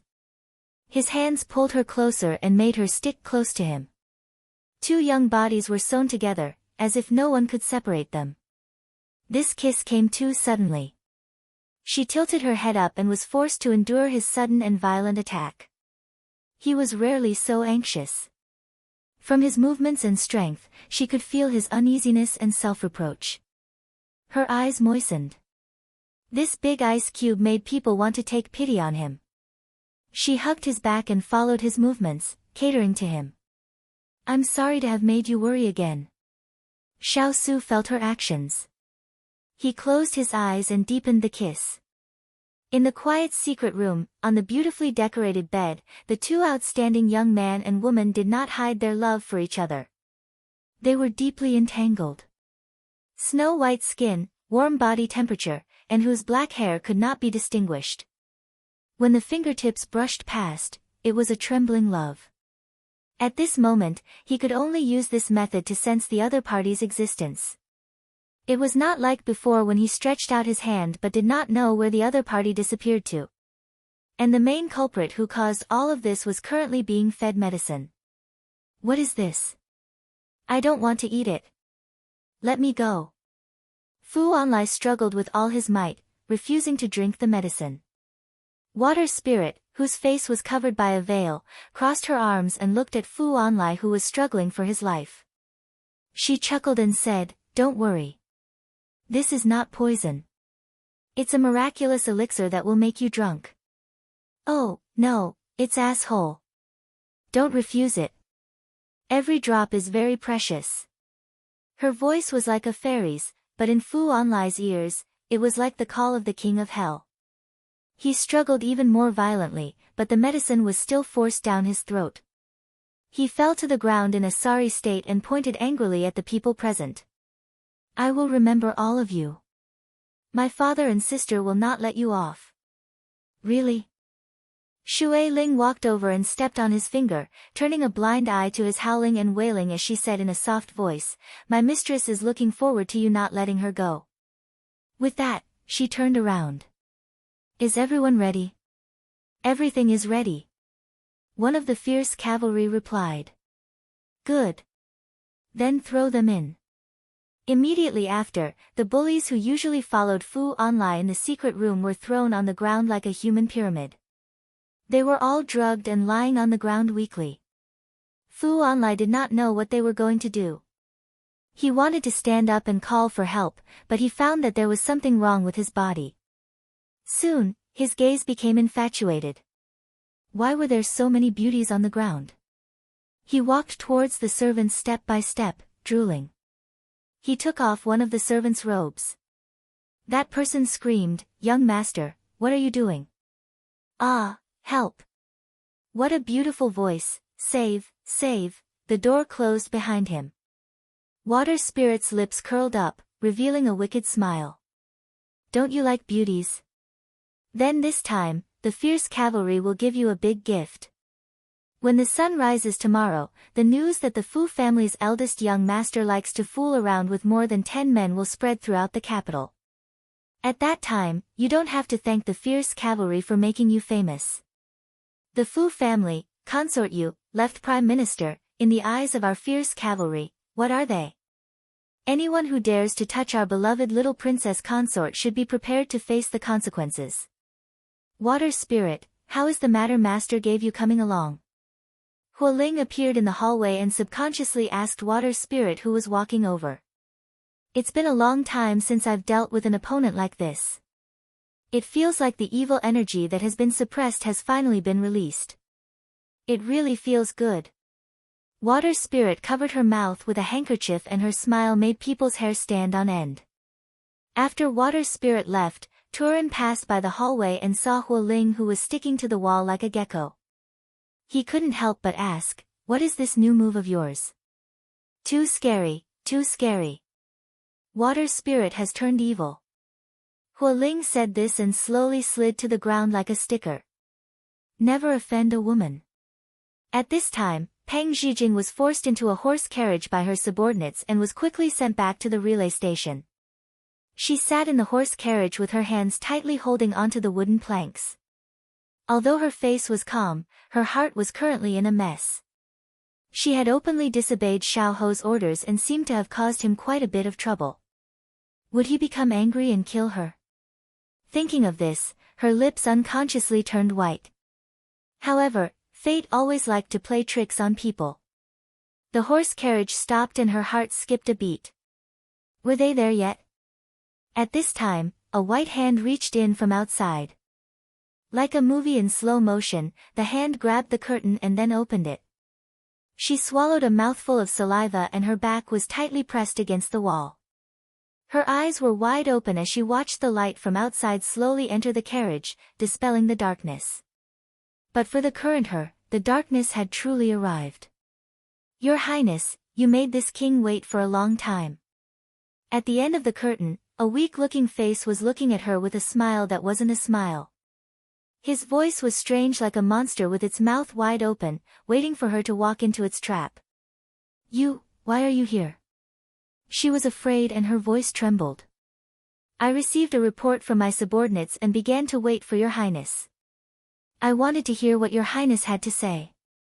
It was a gentle voice, but it was filled with a cruel killing intent. She was afraid of looking at him. She looked away and saw the unfamiliar scenery outside. She was surprised. Where is this? Before she could finish speaking, she screamed out in shock. The few subordinates who had threatened her earlier were now lying on the ground with their eyes wide open. They had died silently in front of her, taking care of a few disobedient people that frightened the princess. Someone come, clean them up. Don't scare the princess. Xiao Ho lightly said. It was clearly for her to see. It was too terrifying. She wanted to escape from here, she didn't want to stay here anymore. Slaughter, schemes, blood, this was not her world at all. She wanted to escape. Chapter 1139. When Xiao Su carried the person in his arms and left the tunnel, the person in his arms suddenly popped her head out and tugged at his sleeve. She should have been taken away with me. Where is she now? She did not have the thick skin to face him after such an intimate action just now, but because she thought of her good friend's safety, she had to lower her head and take the initiative to speak. This kind of soft voice, with the unique gentleness of a young girl, was like a cat's paw, gently scratching his heart. It itched, and the desire for her that had dissipated with great difficulty just now began to revive at this moment. He lowered his head and used the tip of his nose to lightly rub her face. Don't worry, Feng Yi also came over. She should be very safe now. Chu Qingyan's heart leaped with joy. Just as she was about to raise her head to thank him, she happened to fall into his well-designed trap. The moment she raised her head, his kiss landed precisely on her lips. What a big baddie! However, she still could not bear to disappoint him, and still could not help but sink with him. However, just as the two of them were kissing passionately, an untimely voice was heard. In broad daylight, you guys are too much. Lin Fengyi's light laughter rang out clearly in the tunnel. The two of them were stunned. They turned their heads and saw Lin Fengyi standing not too far away, as well as Hua Xiu in his arms. You talk too much. Xiao Su did not feel embarrassed at all at being interrupted. Instead, he looked unhappily at this passerby who interrupted them. Lin Fengyi shrugged. Can't help it, you guys are blocking the way. Xiao Su snorted softly, then hugged the little fellow in his arms tightly and walked forward. As if sensing her shyness, he said softly, you'll be fine after a nap. We'll be home soon. Chu Qingyan was still worrying about how to face official Lin. She was not as thick-skinned as the big ice cube, so the big ice cube's words were just what she wanted. She nodded and closed her eyes. She was really a little sleepy. Lin Fengyi was a little surprised. I didn't expect you to be so gentle in front of Miss Chu. It's scary. Xiao Su coldly glanced at him, then his gaze landed on the sleeping Hua Xiu. Take care of your people, don't talk so much. Had he hit the nail on the head? Lin Fengyi smiled lightly and walked side by side with him in the secret tunnel. Xiao Su, thank you for saving Xiu Xiu. He sincerely thanked him. It's what I should do. Xiao Su's face was as cold as usual. Lin Fengyi's expression. In the evening, the setting sun hung high in the sky. The clouds seemed to be dyed red with blood, making people dizzy. Because I didn't kill Boren, but Boren died because of me. Pang Zhijing bit her lips hard. She was in an extreme state of self-denial. Why are you standing there in a daze? Come down. Xiao Ho turned to leave, but he didn't hear the sound of someone following behind him. He couldn't help but frown and turn back.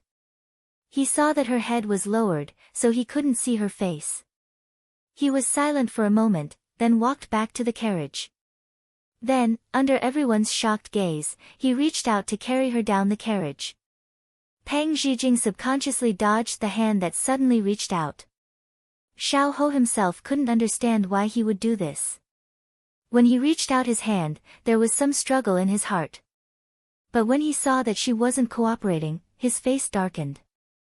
He forcefully pulled her into his arms, then turned and walked towards his courtyard.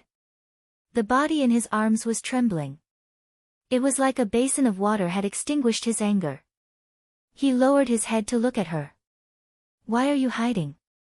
This voice was like a devil from hell. She couldn't help but close her eyes. She didn't dare to look around because there was blood on the ground that she didn't dare to look at. Pang Zhijing hugged her arms tightly. She felt like she was in the coldest place in the world, freezing her to the bone. She had always been chatty, like a chatterbox. But today's unusual silence made him a little uncomfortable. Are you afraid? He made an exception and spoke again. His tone wasn't questioning, but affirming.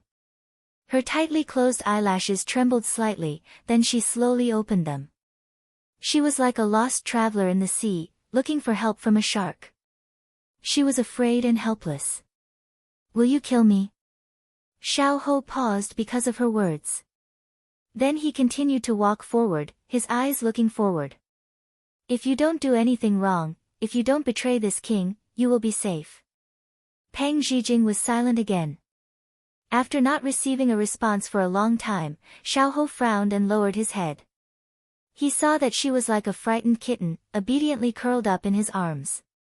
But her hands were tightly clasped together, not daring to touch him. This kind of Pang Zhijing made him feel unfamiliar and he couldn't understand her. In the past, she was lively and mischievous, hiding many strange ideas in her heart. She was impolite and didn't treat herself as a princess, nor did she treat him as the lord. She was like an outlier living in their social class. But he didn't reject it. Because she lived the way he wanted to live. She had a vitality that he didn't have. After a while, Pang Zhijing was put down. Her mood finally calmed down. She looked around, this was an unfamiliar environment. Where is this? She couldn't help but ask the person whose back was facing her. This king's manor. Xiao Ho finished instructing the servant and then turned to stand in front of her. The Devil's Lair. Pang Zhijing took 2 steps back, her expression a little panicked. Why did you bring me here? Darren and the others will be worried if they can't find me. I want to go back. Xiao Ho casually said, this king has already arranged for people to pretend to be you returning to the relay station. This answer made her even more uneasy. What exactly do you want to do? This king should be the one asking you this. Pang Zhijing, you trespassed into the King of England's manor without permission and leaked information. What exactly do you want to do? Xiao Ho narrowed his eyes, his tone carrying a dangerous aura. He still intended to pursue this matter. Don't tell this king that you're overflowing with kindness. Pang Zhijing, did you forget our agreement? Pang Zhijing looked at the person in front of her in horror. Once he called her by her full name, it was a sign of his anger. He closed in on her step by step. She retreated step by step until she tripped over a tree root behind her and fell to the ground. The gravel rubbed into her palms and she felt a burning pain, just like the pain in her eyes at this moment. Why do you have to force me? I didn't want to come here at all. Who wants to be this lousy princess? At home, I was my parents' little princess. I hate this place, Xiao Ho, I hate you, I hate everyone here.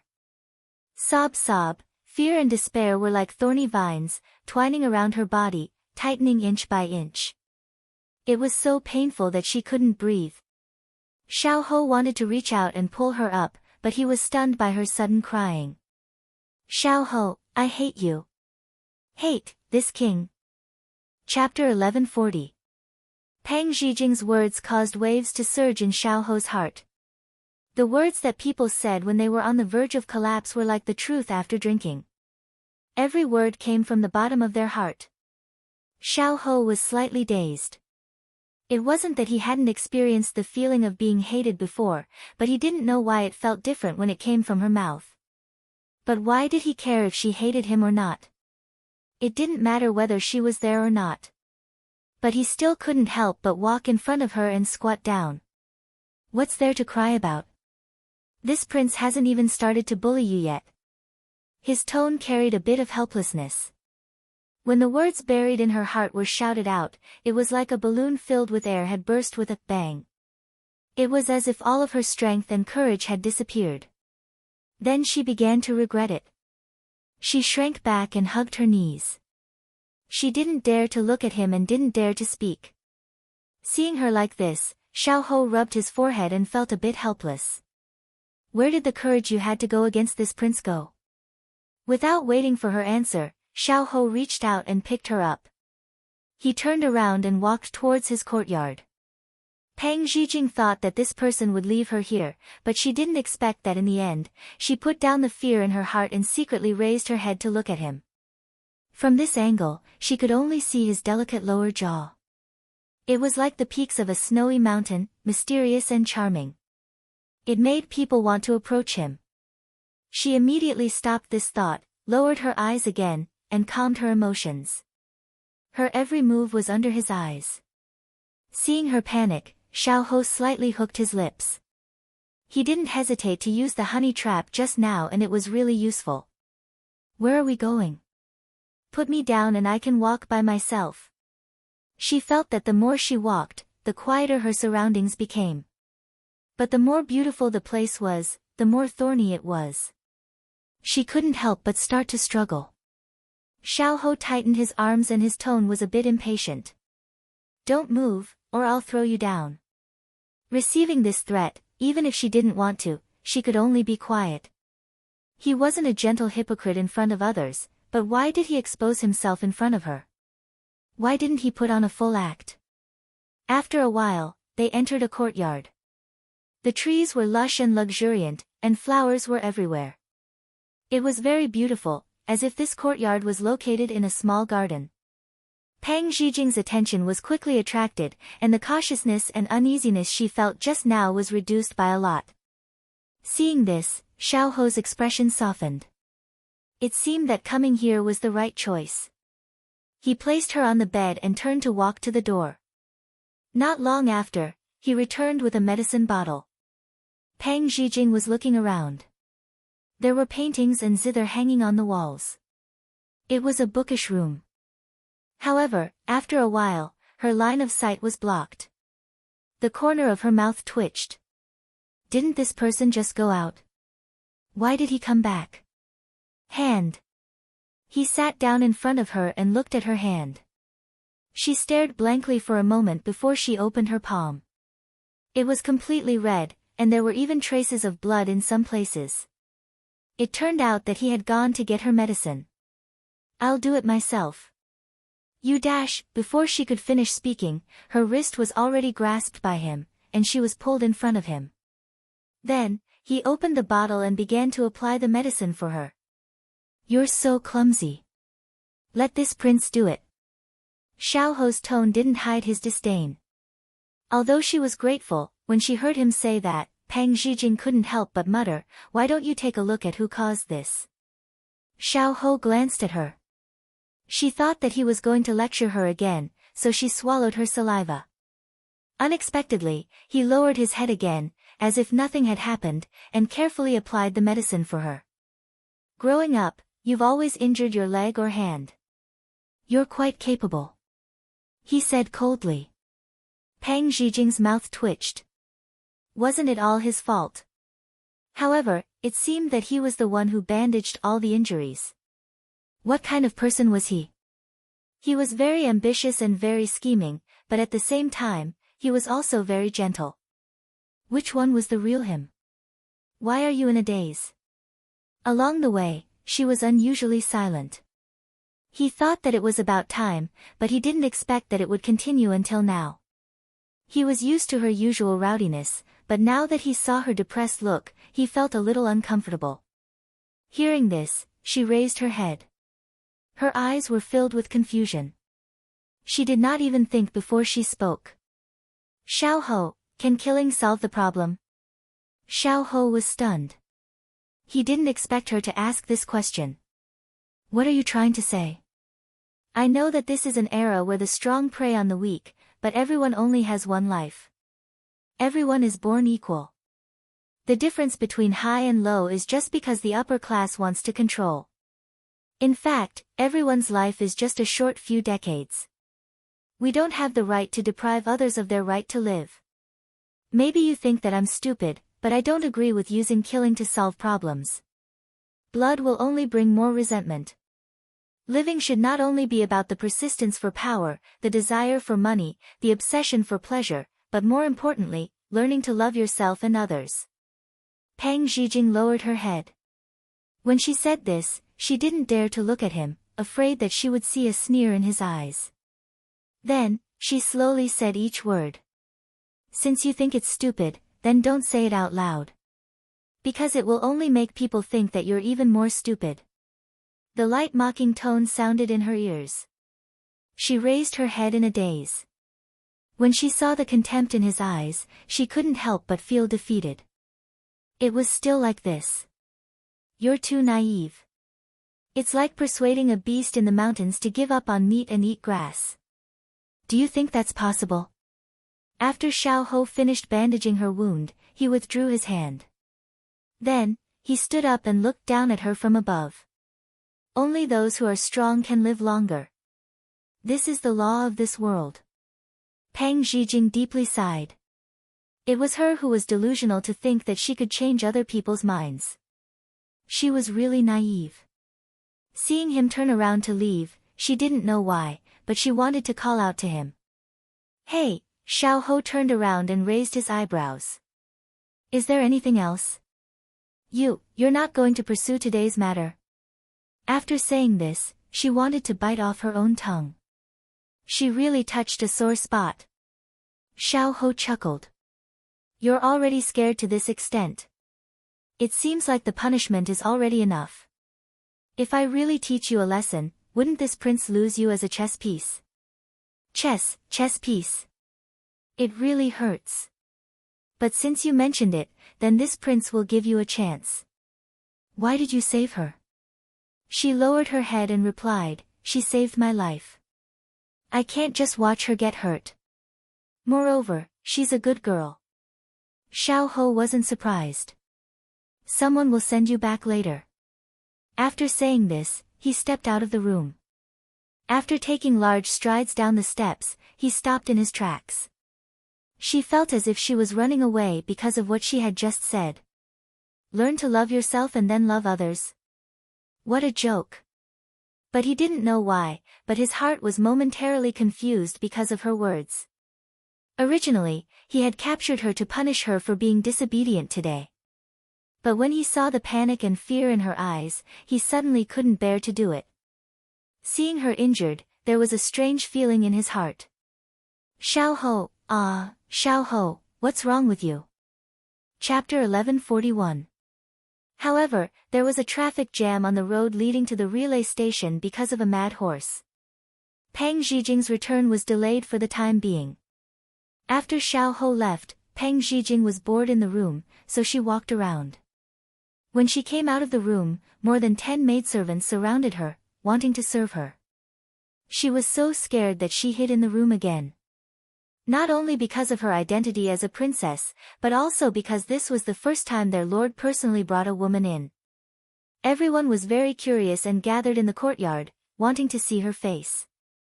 Unfortunately, they scared the princess away and were chased out of the courtyard by the housekeeper. Pang Zhijing let out a sigh of relief. It was too scary. Why were the people in this place so enthusiastic? They didn't seem like people who would follow and serve that hypocrite. Since she couldn't go back for a while and couldn't go out, she might as well stay in the room and stroll around. Just now, she was still worried about the room and didn't dare to touch Xiaoho's things. But in the end, she was really bored, so she began to touch here and there. Suddenly, she caught a glimpse of something from the corner of her eyes. She put down the painting in her hand and walked over. Compass. She picked it up and placed it in her palm, looking left and right. Wasn't this the compass that Pang Huang gave to Xiaoho last time in order to restrict her? But Xiaoho said that this was just Pang Huang deliberately mystifying it, so it was useless. Was it really useless? She suddenly wanted to try it. Anyway, she had nothing to do. So she put down the compass and stood 3 steps away. She found that the needle was pointing at her. She moved 1 step to the right and the needle moved to the right. She was stunned and immediately took another step to the left. The needle moved to the left and pointed in her direction. She immediately went to the table and picked up the compass, wanting to knock it. At this time, a voice sounded. What are you doing? She was startled and the compass fell to the ground. Xiaoho approached her and bent down to pick up the compass. His brows slightly wrinkled. It seemed that she had discovered the secret of the compass. The stiff Pang Zhijing instantly recovered. She jumped away from his side and angrily pointed at him, You lied to me, this compass is real. That's right. Last time, I relied on it to find you. Xiaoho did not deny it. Instead, he openly admitted it. Guessing was one thing, but verifying it was another. The anger in her heart could not be extinguished. Her anger rose again, and she forgot her fear of him. Is it that fun to play with me? Xiaoho was playing with the compass when he heard her words. He turned his eyes and his gaze fell on her face that was full of vitality. Finally, she didn't have that gloomy and fearful appearance. His mood was very good for no reason and he had the intention to tease her. I didn't think it was fun at first, but seeing your reaction now, it's not bad. You. She was so angry that she couldn't speak. The reason why I lied to you about the compass being useless was because I wanted to lower your guard. If there was a day when you escaped with a fluke mentality, then Wang wouldn't be afraid of not being able to find you. Xiaoho felt that her current appearance was very interesting, so he didn't hide his original intentions. Pang Zhijing stomped her feet. This person was too hateful. If she hadn't discovered this secret, wouldn't she be caught very quickly if she wanted to escape in the future? Xiaoho, you're going too far. Xiaoho suddenly approached her and she backed away in fear, but she was blocked by the table. She could only lean against the table and watch him approach. When he was an inch away from her nose, Xiaoho stopped smiling and looked at her with a threatening gaze. If you obediently complete our plan and don't run away, then whether this compass is useful or not doesn't have much meaning. But if you have any other thoughts, then, the two of them knew what he didn't finish speaking. Fine beads of sweat appeared on her forehead. Her fingers gripped the corner of the table behind her. Her legs felt weak. Just now, she did have the thought of running away for a moment. This person was too scary. He could actually see through people's hearts. After Xiaoho finished speaking, he stood up and left her side. His eyes returned to being as gentle as water. Be good and listen to me. This king will give the compass and the set of keys to you. The person in front of her who was gentle on the outside was actually evil on the inside. Pang Zhijing clenched her fists. She couldn't be tempted by his beauty. All right. She nodded. Xiaoho finally revealed a satisfied expression. At this time, a servant came to report that the carriage was ready and he let her leave. As if she had received amnesty, Pang Zhijing didn't dare stay any longer. She lifted her skirt and immediately ran out. The sound of footsteps slowly walked away. Xiaoho lowered his head and the compass turned in his hand. The needle followed the direction that person went and slowly moved. His expression instantly turned cold. Before, he did not care about the compass and had casually placed it on the table. That was why she had found it today. It seemed like he needed to take good care of it in the future and not let her touch it so easily. She was not a law-abiding person. Once she got the compass or the key, she would probably run away. When he was putting away the compass, Xiaoho's fingers suddenly stopped. He knit his brows in thought. For a moment, he didn't want her to leave. He gave a cold smile. How was that possible? Whether she was here or not, what did it have to do with him? Chu Qingyan and Hua Xiaoli safely returned. The gloomy atmosphere in the king's palace suddenly dissipated. In the evening, Hua Xiaoli was rubbing his forehead as he appeared in front of Chu Qingyan's room. I say, we were both drugged. Why are you so lively and I'm so weak? Hua Xiaoli looked at a certain person drinking tea and began to complain. Chu Qingyan looked up at the person and smiled. First, my body is stronger than yours. My resistance is stronger than yours. Second, you ate too much today. Naturally, you ate more drugs than me. Hua Xiaoli snorted, too much. You actually put drugs in the food. You're too petty. Chu Qingyan chuckled and said with sarcasm, the people of the Fu family have always been like this. There's nothing to be surprised about. Hua Xiaoli nodded, that's right. But I didn't think that the one who saved us was the Southern Blue Princess. Wasn't it rumored that she was very overbearing? Moreover, she even broke into the king's palace to report. It's really inconceivable. Rumors can't be trusted.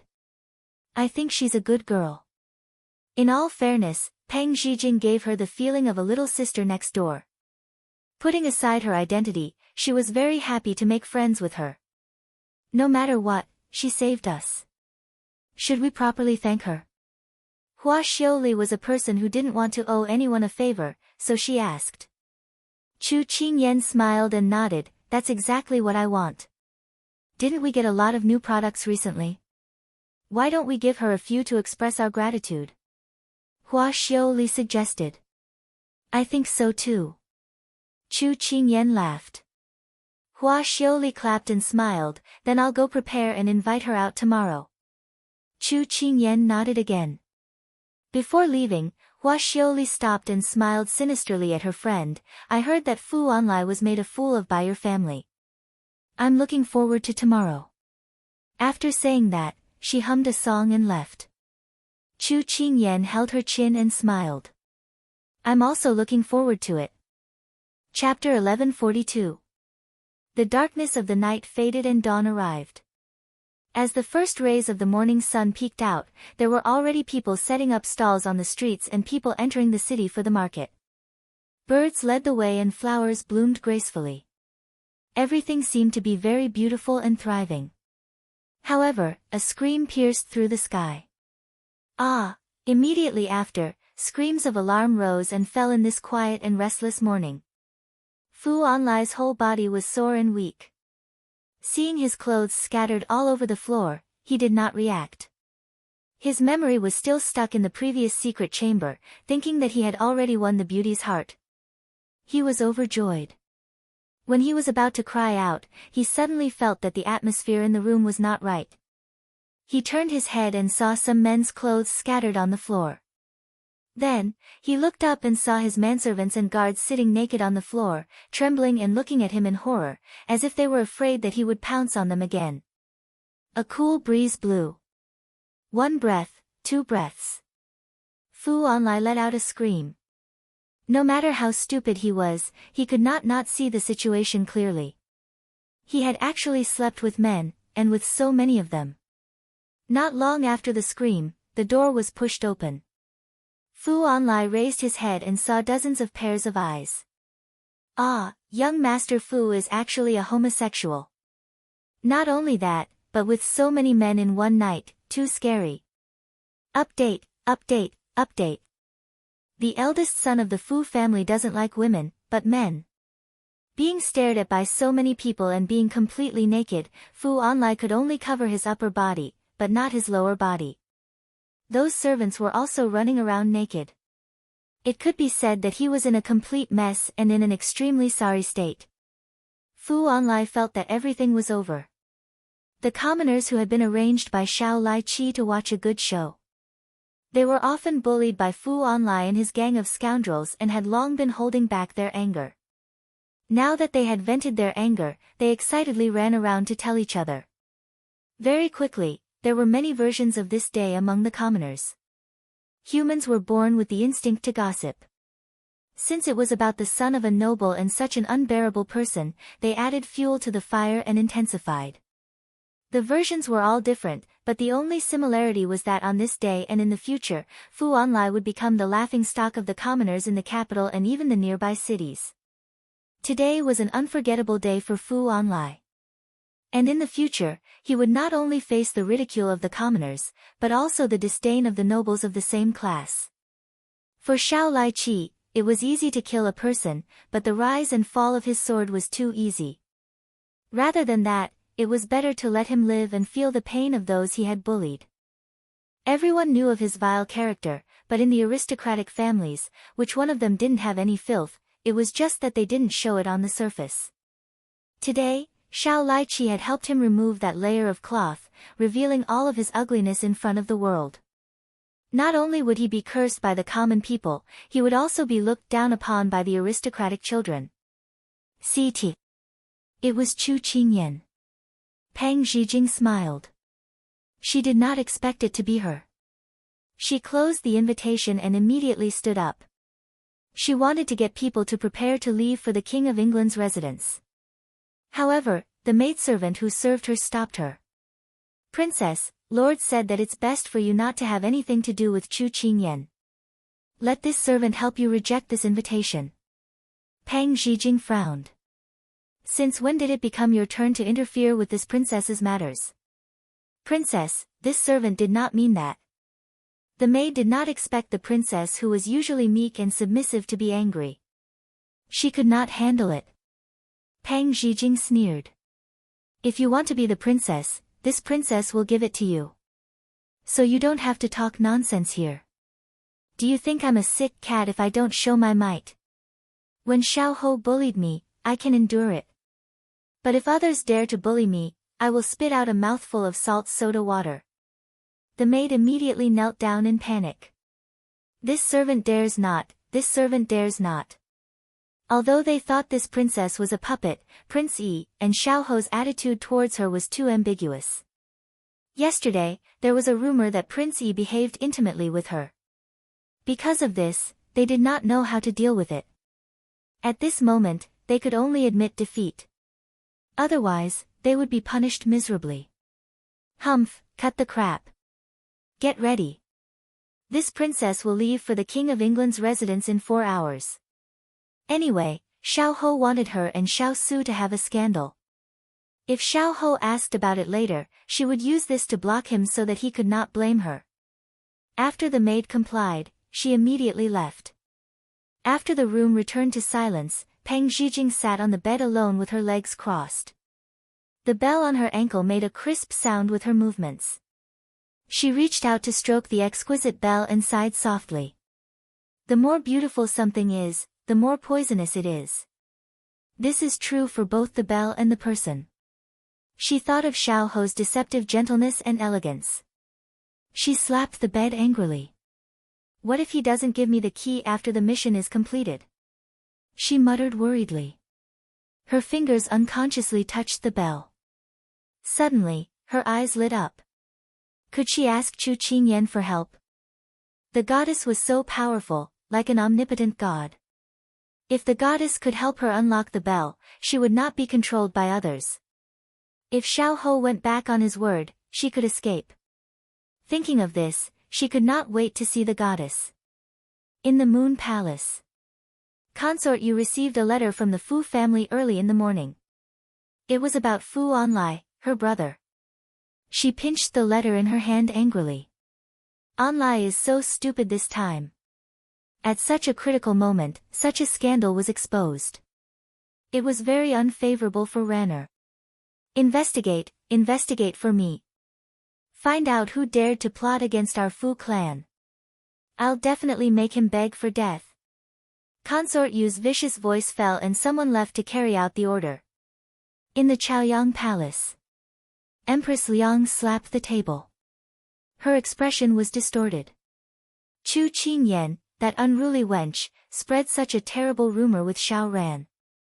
It is a slap to the Liang family's face. Luo Yun stepped forward and said, Miss Chu is too much. She should take a look at her own status. How can she be so close to the fourth prince? At this moment, a guard suddenly came to report. Your Highness, His Royal Highness plotted against the eldest young master of the Fu family because of Miss Chu's kidnapping. Empress Liang was stunned. What is going on? The guard immediately reported the matter in full detail. Empress Liang was very happy that the Fu family had been involved in such a big scandal. She had vented her anger. But when she thought about how this was caused by Chu Qingyan, it was undoubtedly adding fuel to the fire. Usually, when she asked to deal with the Fu family, it went in one ear and out the other. Now that he was so angry because of Chu Qingyan, it was not only because he did not care about her as his mother, but also because Chu Qingyan had affected him to this extent. It was very bad. She felt as if the son she had raised was out of her control. Chu Qingyan can't be left alive. Empress Liang said gloomily. Chapter 1143. The news about Fu Onlai spread like wildfire among the commoners. Those who knew the inside story all secretly applauded. Chu Qingyan did not think that her big ice block would be able to easily make him lose his footing in the capital without wasting a single soldier or breaking any of his limbs. Although this move was not proper, it was simply satisfying to give him a taste of his own medicine. Not only did it help her vent her anger, it also helped to take revenge for those girls who were ruined by Fu Onlai. Therefore, there was no need to reason with evil people. However, for Chu Qingyan and Xiao Lai-chi, there was another very exciting news today. That was, the wood spirit had returned from the Fuli mountain range. After not seeing him for half a year, Chu Qingyan missed him very much. Especially her father. When he saw him today, he gave him a bear hug and then clamored for the wood spirit to make a lot of dolls for him. The wood spirit was so scared that he immediately went into his master's study and still hadn't come out. It was simply laughable. After lunch, Big Ice Block had something to discuss with the wood spirit. Chu Qingyan went to the guest room alone. She had just sat down when Hua Xiuli arrived. Why does it seem like you're more attentive than me when it comes to entertaining the Southern Blue Princess? Chu Qingyan looked at her friend who was in high spirits and couldn't help but tease. Hearing this, Hua Xiuli sat down beside her and propped up her chin. There's no other way. People like me who come from a commoner background rarely get to see a foreign princess, so I took this opportunity to broaden my horizons. Moreover, having more friends means more opportunities. Who knows, we might even be able to promote our products internationally. Don't you think so? Sometimes, she really admired her business brain. However, she had to admit that her friend had outstanding talent in business. Then, Big Boss, is everything ready? She smiled and teased. Don't worry, they're all top-quality goods. They won't embarrass you. After Hua Xiu finished speaking, she clapped her hands and a servant came up with a tray. On the tray were 2 exquisite boxes. Chu Qingyan took them and looked at them. Toner and powder. Not bad, not bad. I believe these 2 new products will sell well in the capital. Of course. Which of the products you designed isn't top-notch? Hua Xiu praised him as if his mouth was smeared with honey. Chu Qingyan couldn't help laughing. But at this time, someone sent a message saying that the Southern Blue Princess had arrived. She immediately gave the order to welcome him in. Before inviting Pang Zhijing to the residence, she had already discussed it with the Big Ice Cube. Although the Big Ice Cube didn't approve of her having a close relationship with Pang Zhijing, after the incident with Fu Anlai, the Big Ice Cube no longer opposed it. In addition, the rumors were spreading everywhere. After finding out that the mastermind was Xiao Ho, she discussed it with the Big Ice Cube to see which side the Southern Blue Princess was on through this invitation. If it was a friend, then everyone would be happy. If it was an enemy, then after thanking each other and returning the favor, they would go their separate ways. As soon as Pang Zhijing entered the door, she couldn't take her eyes off the decorations in the residence. Her eyes were filled with envy. When she came yesterday, her thoughts were different from today. She came in a hurry and left in a hurry, so she didn't pay attention. Today, she could finally enjoy the place where her goddess lived. After walking for a while, the group arrived at the guest hall. As soon as she stepped into the hall, she saw the person sitting at the head of the table stand up to welcome her. She was radiant and beautiful. She was indeed her goddess. Seeing Pang Zhijing's eyes staring at her without hiding her admiration, Chu Qingyan pursed her lips and smiled. She greeted, "It's our honor that the princess was invited here today." As soon as Chu Qingyan finished speaking, Pang Zhijing immediately put away her drooling expression and said seriously, "The King Consort of England is too polite. It's my honor to be invited here." Hua Xiuli stood at the side and glanced. When the two finished their conversation, she couldn't help but interrupt, "All right, you don't have to be so courteous. My ears are buzzing. Come, Princess Nan Sung, I am Hua Xiuli, Qingyan's friend and also a victim of yesterday's incident. We invited you here today to thank you for lending a helping hand when you saw injustice. This is a small token of our appreciation. Please don't be polite and accept it." Hua Xiuli was a merchant and a good judge of character. She knew that Pang Zhijing wasn't the kind of person who put on airs, so she straightforwardly explained her intentions. Moreover, she naturally offered a gift of thanks. Her words were watertight, making it impossible for others to refuse. Only then did Pang Zhijing see Hua Xiuli. She realized that birds of a feather flocked together. The women by her goddess' side were all peerless beauties. Moreover, they had straightforward personalities. Pang Zhijing liked them very much, so she didn't stand on ceremony and asked the maid to put it away. "Aren't you going to open it and take a look?" Seeing that she ordered the maid to accept it, Chu Qingyan asked with a smile. Pang Zhijing laughed mischievously, "When we go back, I'll take a good look. It's rare for us to come out, so we shouldn't waste time on it. We should cherish it." Chu Qingyan and Hua Xiuli looked at each other. Their eyes were filled with admiration for Pang Zhijing. A woman's topic would never be separated from clothes, food, and beautiful scenery. The three of them chatted for more than 2 hours. Each of them wanted to continue, as if they regretted not having met earlier. However, at this time, because something happened in the shop, Hua Xiuli had to go out to deal with it. Before she left, she reluctantly invited Pang Zhijing to her shop to play when she had time. Pang Zhijing readily agreed. After Hua Xiuli left, only the two of them were left in the hall. Pang Zhijing looked around. The two maids beside her kept staring at her. There were some words in her heart that she didn't know how to say to her goddess. Just as she was secretly troubled, Chu Qingyan spoke. A grape was transplanted in the courtyard. I wonder if Princess would be interested in taking a look. Pang Zhijing's eyes lit up when she heard that. She immediately nodded, okay, okay, okay. Chu Qingyan smiled slightly. She stood up and ordered Jasper and Xining beside her, you don't need to follow me. Go and prepare some pastries. Pang Zhijing also followed suit and said to the two maids. Although the two maids wanted to follow, they could only reluctantly agree because Chu Qingyan was present. Pang Zhijing walked beside Chu Qingyan. She turned her head to look at her exquisite side profile. She was puzzled, did you deliberately send those servants away? Chu Qingyan turned her eyes and chuckled, didn't Princess have something to say to me? It's not good for you to speak with outsiders around, so I helped you to lead them away. You can actually tell that I have something to say to you. Pang Zhijing was surprised. Chu Qingyan smiled but didn't say anything. After Hua Xiaoli left, the little princess's eyes began to drift. Her eyes revealed anxiety, but because of the presence of the maids, she could only endure it. She couldn't stand it anymore, so she sent them away. Princess, do you have any difficulties? She asked.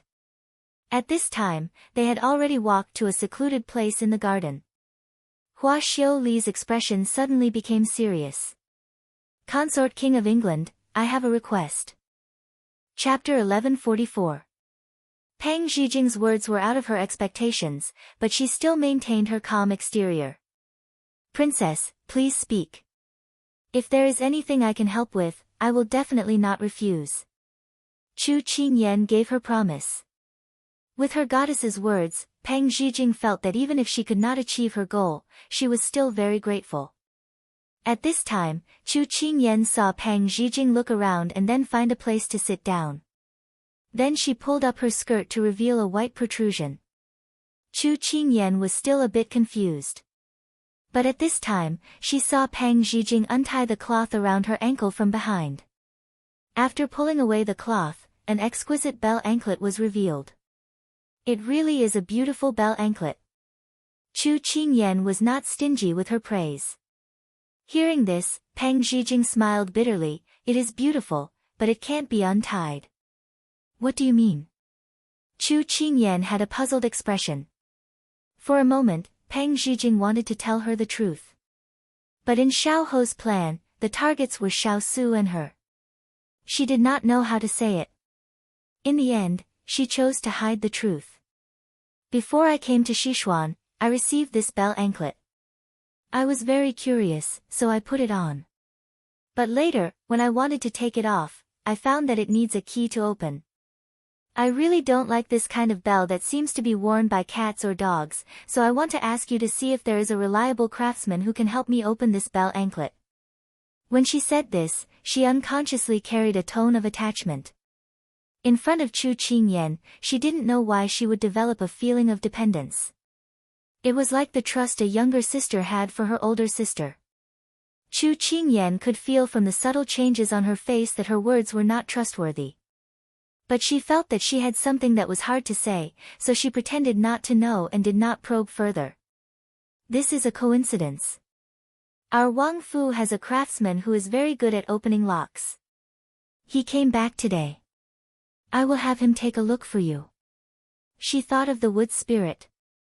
As she spoke, she called for a servant to pass on the message and have the wood spirit leave the study and come here. Pang Zhijing listened to her goddess's instructions and was very happy. Because the wood spirit had something important to discuss with the big ice cube, she didn't come over so quickly. At this time, they sat down in the courtyard and waited.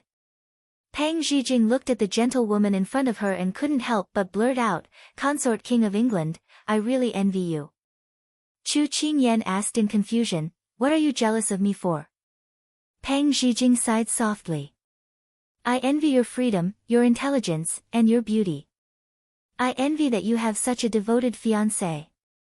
You don't know how gloomy the King of England looked yesterday. It was as if he wanted to cut me into pieces. It's scary just thinking about it. But I can see that he really cares about you and is very sincere.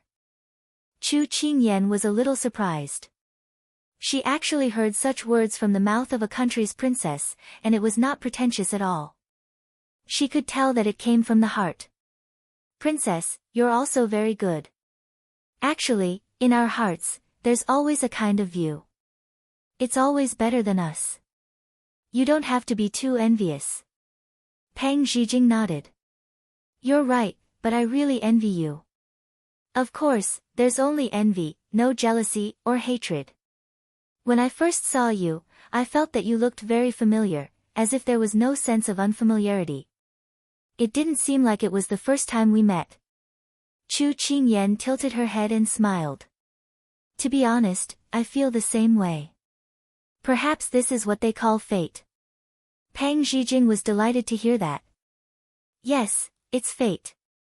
I didn't believe in fate before, but now I have no choice but to believe. Otherwise, she wouldn't have appeared in this era. At this point, she suddenly thought of something and the playful smile on her face faded. Consort King of England, I have something to ask of you. No need to be so polite. Please ask. Chu Qingyan had already begun to get used to her playful and serious attitude. At this moment, she replied gently. Pang Zhijing took a deep breath, then opened her eyes and looked at her. She said word by word, if you're in deep danger, saving your life is already an extravagant hope. Will you still pursue freedom? Although she was a little surprised by her question, Chu Qingyan still gave her a definite answer after serious consideration. Yes. I don't know if you've heard of this saying before. Life is precious, but love is even more valuable. If it's for freedom, both can be abandoned. These words sounded very familiar to Pang Zhijing, but she couldn't remember it for a while. She only felt that what she said was very reasonable and vaguely had an answer in her heart. At this moment, she met Chu Qingyan's curious gaze and immediately smiled mischievously. Don't take it to heart. I'm just such a person who likes to let her imagination run wild. Looking at the person in front of her who was joking around, although Chu Qingyan felt strange, she didn't ask. Prying into other people's privacy wasn't her hobby. At this moment, Mu Ling arrived. Little Princess Consort, do you need this subordinate for something? Mu Ling asked curiously. Chu Qingyan smiled and explained the matter clearly. Then she pointed at Pang Zhijing, this is the Southern Blue Princess. Help her see if you can undo the chain. Mu Ling nodded at Pang Zhijing and then said, excuse me. Then she looked at the chain on her ankle. This? Mu Ling revealed a surprised expression. Is there a problem? Chu Qingyan asked with a raised brow. Mu Ling turned to the two and said, this bell chain isn't a normal chain. It's called the exquisite lock, also known as the 7 orifices exquisite lock. It has 7 keyholes and requires 7 keys to open it. This 7 orifices exquisite lock also has a compass. The direction that the compass points to is the location of the exquisite lock. Chu Qingyan was surprised. There was actually something like a locator in the ancient times. She couldn't help but admire the brains and intelligence of the ancient people. At the side, Pang Zhijing nodded in her heart. This craftsman was indeed amazing. No wonder he was recommended by the goddess. This 7 orifices exquisite lock has been lost for nearly 100 years. I didn't expect it to appear on the princess. There's also a story about this exquisite lock. Mu Ling said. Tell me about it. Chu Qingyan was attracted and couldn't help but ask. Yes, the wood spirit slowly said, the person who made this chain is a famous craftsman. Because his wife has a poor sense of direction and often gets lost, the craftsman spent 8 years to make this exquisite lock. The purpose is that he can find his wife anytime and anywhere. In the end, it was called a testimony of deep love. After it was passed down, it became a token of love. Chu Qingyan sighed, it's really amazing. It's a romantic story. Although it was strange for Pang Zhijing to be chained with the exquisite lock, she had to admit that this story was very moving. When Pang Zhijing heard it, she felt that it was quite romantic. However, when it was used on her and Xiao Ho, it felt a little strange. Although the story is very beautiful, it's not convenient to wear it. Can you help me unlock it? Pang Zhijing anxiously asked. If this exquisite lock could be unlocked, then she could regain her freedom. Chapter 1145. As a fierce steed, Wood Spirit had long developed an air of arrogance by Xiao Su's side. Little Consort had only asked him to help look at Pang Zhijing's bell anklet and had no other orders. In addition, he was dissatisfied with Nan Song, so when Pang Zhijing made her request, he acted as if it had nothing to do with him and had no intention of responding. Chu Qingyan sensed that Pang Zhijing's mood was not right and was very anxious. She thought for a moment and turned to ask Wood Spirit, do you have any ideas? Now that the young princess had spoken, Mu Ling finally faced this problem seriously. However, his expression was a little troubled. This 7 apertures exquisite lock only has one original set of keys. It's very difficult to reconfigure it. Back then, in order to make this exquisite lock beautiful and become an exquisite piece of jewelry, he put a lot of effort into the 7 keyholes. As a result, other than the artisan himself, no one was able to open it. This was also to ensure his wife's safety. Chu Qingyan turned and as expected, she saw Pang Zhijing's disappointed expression. She sighed softly. This craftsman made this exquisite lock for protection with ingenuity, but in the end, it became someone else's shackle. The former is romantic, the latter is dismal. Pang Zhijing pursed her lips. Then what do I do? I can't wear this anklet for the rest of my life, right? It makes jingling sounds when it walks, just like a pet. Chu Qingyan snorted at this analogy. Pang Zhijing and Water Spirit gave her an aggrieved look. It was indeed a bit unkind to laugh when someone was in pain. Chu Qingyan retracted her smile and said to Wood Spirit, if you're here to reconfigure it, how many days will it take? Pang Zhijing, who was drawing circles in the corner, immediately widened her eyes. Didn't you say it was difficult? Does this gentleman have a way? Chu Qingyan looked at Wood Spirit with a smile. Just now, the Wood Spirit had only said that it was difficult to configure, not that it was impossible. Furthermore, with her understanding of the Wood Spirit, this jewel lock was not a problem for him. It was a challenge, and he loved to solve this kind of problem. She was not wrong. When he saw the jewel lock just now, his eyes burned with passion. Although it was only for a moment, she still caught it. Mu Ling rubbed the back of his head and laughed mischievously. It's still the little princess who understands this subordinate. Although it's difficult, it's not impossible. You just need to give this subordinate some time. Pang Zhijing's eyes lit up and she immediately asked, how many days do you need? The Wood Spirit didn't even bother to answer her question. Chu Qingyan also noticed this and repeated Pang Zhijing's words. The Wood Spirit then replied, making the model of the key will only take 3 days. But the problem is that this exquisite lock is very sturdy. It needs to be polished into a key with a very hard material. Otherwise, once it is inserted, it will easily break inside. Then, it will be impossible to open this chain. This craftsman's mind is really meticulous. Chu Qingyan couldn't help but praise. Pang Zhijing, who was at the side, bit on a small handkerchief and cried. The Wood Spirit continued, so the most difficult part is to find this material. But coincidentally, this subordinate found a material in Lian City last year. It's very suitable.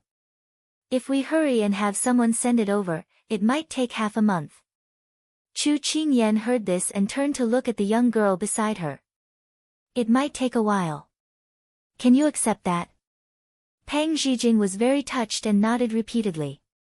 No problem. Chu Qingyan smiled at the Wood Spirit. All right, then I'll leave this matter to you. The Wood Spirit accepted the order. Then let this subordinate first make a copy of the keyhole. After speaking, he went to prepare the tools. Looking at the Wood Spirit's departing figure, Pang Zhijing revealed a look of adoration. Goddess, you're so amazing. You have so many talented people by your side. After speaking, she suddenly realized her slip of the tongue and immediately waved her hand to explain. I didn't mean anything else. I really like friends like you. Chu Qingyan looked at her girlish appearance and couldn't help but laugh. I also like little girls like you. Pang Zhijing rubbed her head embarrassedly and laughed foolishly. Consort of the King of England, if there's a chance in the future, I'll definitely make friends with you. After the wood spirit made a copy of the keyhole and she sent someone to escort Pang Zhijing out of the residence, she repeatedly thought about Pang Zhijing's words. There seemed to be something wrong, but she couldn't put her finger on it. What a strange girl. After Pang Zhijing left the King of England's residence, she turned back to look at the long walkway with a faint melancholy expression. Now that she had an agreement with Xiao Ho to defeat Xiao Su, she couldn't be friends with her goddess. She had to wait until everything was settled and she broke away from Xiao Ho. Only then would she have the right to stand beside her goddess and beg for her forgiveness. Only then would she have the right to be her friend. With this thought in mind, she heaved a sigh of relief and jumped into the carriage. The bell on her feet rang crisply because of her movements. She sat down on the couch and lifted the corner of her skirt. Looking at the bell, she harumphed. Very soon, I'll take you down and let you be proud for a few more days. After saying that, she lowered the corner of her skirt and leaned against the wall of the carriage, closing her eyes to rest. The carriage traveled for a while and suddenly stopped. Pang Zhijing opened her eyes in confusion. At this time, someone outside the carriage said, Princess, someone knocked over something in front. There's a traffic jam and we need to wait for a while. She lifted the curtain and waved her hand to the attendant to indicate that there was no hurry. At this time, she looked out of the window. There were many shops on both sides of the carriage and it was very bustling. She looked at them with great interest. I heard that the palace is going to hold a banquet tomorrow night. It will definitely be very lively. Yes, I'm afraid that we won't have the chance to enter the palace in this lifetime. I really want to go and take a look. The discussion drifted into her ears and she was stunned. She had actually forgotten such an important matter. She remembered that Xiao Ho had told her that the Sichuan emperor would help her choose a marriage partner based on her choice at the palace banquet. What he meant was for her to choose Xiao Su. Chu Qingyan's gentle and beautiful face suddenly flashed in front of her eyes. She couldn't help but clench her fingers. How could she put her goddess in a difficult situation? Her goddess had helped her so much, how could she repay her kindness with enmity? She couldn't do such a thing. But on Xiao Ho's side, at this time, the maid outside the carriage said, Princess, if you feel bored, you can open the gift that Miss Chu gave you to pass the time. Pang Zhijing's thoughts were interrupted by the maid. At this time, her gaze turned to the box placed on the small coffee table. She couldn't help but reach out to open it.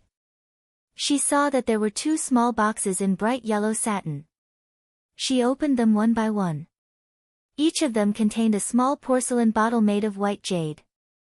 It was cold and comfortable to touch. Her anxious mood dissipated. She smiled and opened one of the small porcelain bottles. When she poured out a little liquid and put it to her nose to smell, her expression suddenly stiffened. This is, how could it be? Chapter 1146. After sending Pang Zhijing off, Chu Qingyan walked towards her own courtyard. Once she entered the room, she saw the person sitting there. She couldn't help but raise her brows with a smile. Why didn't anyone tell me that you were here? They should be used to my appearance. Xiao Su raised his brows at her. She couldn't help curling her lips. He spoke as if he was the owner of this place. But strictly speaking, the entire palace was his, so he didn't lack this courtyard. Why did you come to my place? She sat down across from him and naturally took the teacup he handed over. She took a sip to relieve the dryness in her throat. When that southern Sung princess came today, you were so busy that I couldn't even see your shadow. Even I don't have this kind of treatment. Although his words were calm, she felt that there was a hint of jealousy in them. Hey, big ice cube, the other party is a girl. What are you thinking? He really didn't differentiate between men and women when he was jealous. However, her heart was filled with happiness. What was going on here? Occupying your time, your person. Male or female, what's the difference? Xiao Su gave a snort. Good, good, good. You're right. Then wouldn't I have to follow you closely in the future before you're satisfied? She propped up her chin with one hand and tilted her head to tease him. Who would have thought that he would take it seriously? That's a good idea. Ah. You can't do that. She puffed up her cheeks in protest. This kind of Chu Qingyan, where was the dignified and virtuous person she was in front of Pang Zhijing? This was how she should be at her age, how she should be pampered. Xiao Su chuckled and rubbed her head. How was your talk with that southern Song princess today? Seeing her return, she seemed to be quite happy, so he asked. He actually changed the topic. She glared at him and began to speak unhurriedly. She's pretty good. I still think she's a good girl. Nan Song country invaded us before, and it's quite hateful, but that doesn't mean that everyone there is guilty of the most heinous crimes. Just like Shi Xian, there are also evil people, but not all of them are good. You're even saying good things for her. Xiao Su wasn't targeting Pang Zhijing as a person, but he felt that his little fellow's attention had been diverted by someone else. His heart's possessiveness immediately came online. Chu Qingyan held back her laughter in her heart. The big ice cube was too cute when he was jealous. Hee, it's true. After she finished speaking, her expression turned serious. But Big Ice Cube, I made a discovery today. Oh. What is it? Xiao Su was interested. Chu Qingyan immediately said, I think Princess Pang might be under someone's control. Xiao Su frowned. What do you mean? When she came to the prince's mansion today, I saw that she had a lot on her mind and sent everyone away. Only then did she dare to tell me about her request. That's one of the reasons. The second reason is that she has a chain on her leg. It looks very exquisite, but it's actually a tool that can be monitored. She wants me to ask someone to help her remove it, so to neutralize the above 2 points, I think that she's being controlled by someone else. Otherwise, she wouldn't have come to me. After all, she's a princess. Chu Qingyan slowly explained her analysis. As Xiao Su listened, he slowly frowned. If what you said is true, then she came to Sichuan with a purpose. Or rather, the person behind her wants her to complete some kind of mission. She shook her head. I also don't know. But I feel that this girl's nature isn't bad. From yesterday's information, I can see that. My intuition tells me that she really wants my help. Xiao Su knew that she pitied this Pang Zhijing. It was rare to see her with friends, so he loved the house and its crow. He couldn't help but put his hand on the back of her hand and comforted her. I'll have Water Spirit pay close attention to this matter. But because there are too many people watching the Southern Heavens Envoy group, it won't be too fast to find out the news. Chu Qingyan nodded heavily. With the Big Ice Cube's words, she was relieved. The reason why she had such a strong desire to protect her was because today, that pair of Water Spirit's eyes revealed reliance and caution, which moved her heart. This matter was temporarily put to rest. That's right, why did Mu Ling suddenly return to the capital? She was very curious about this matter. Xiao Su folded his hands on the table. Because of her words, his expression became slightly restrained. There are some situations in the mountains. He was worried that he wouldn't be able to explain clearly in the letter, so he made a trip here. The mountains he was referring to were the Fuli mountain range. She nodded. Regarding that place, they indeed had to be cautious. Just as she was about to ask what had happened, Xining walked in with a smile and said that the kitchen had already prepared dinner. She asked if she wanted to bring it up. She nodded her head and forgot to continue asking. At this time, what she didn't know was that on the busy streets of the capital, there was a person who, because of her and the gift in her sleeve, fell into a state of shock, rage, and pleasant surprise. Pang Zhijing sniffed the sparkling liquid again and again in disbelief. Only in the end was she able to convince herself that this was a modern toner. This fragrance was too familiar. Because she had an older sister who loved to dress her up. Her older sister's hobby was to dress her up in all kinds of ways. In the end, even with her eyes closed, she could still smell the fragrance, which brand, and what it was used for. What shocked her was, why would such a modern thing appear in ancient times? Then she thought that if she could transmigrate, so could others. Thus, she went berserk. In the end, she guessed that the transmigrator might be by her side. Goddess? In her sleeve? Or someone else? But no matter what, she suddenly felt a sense of familiarity.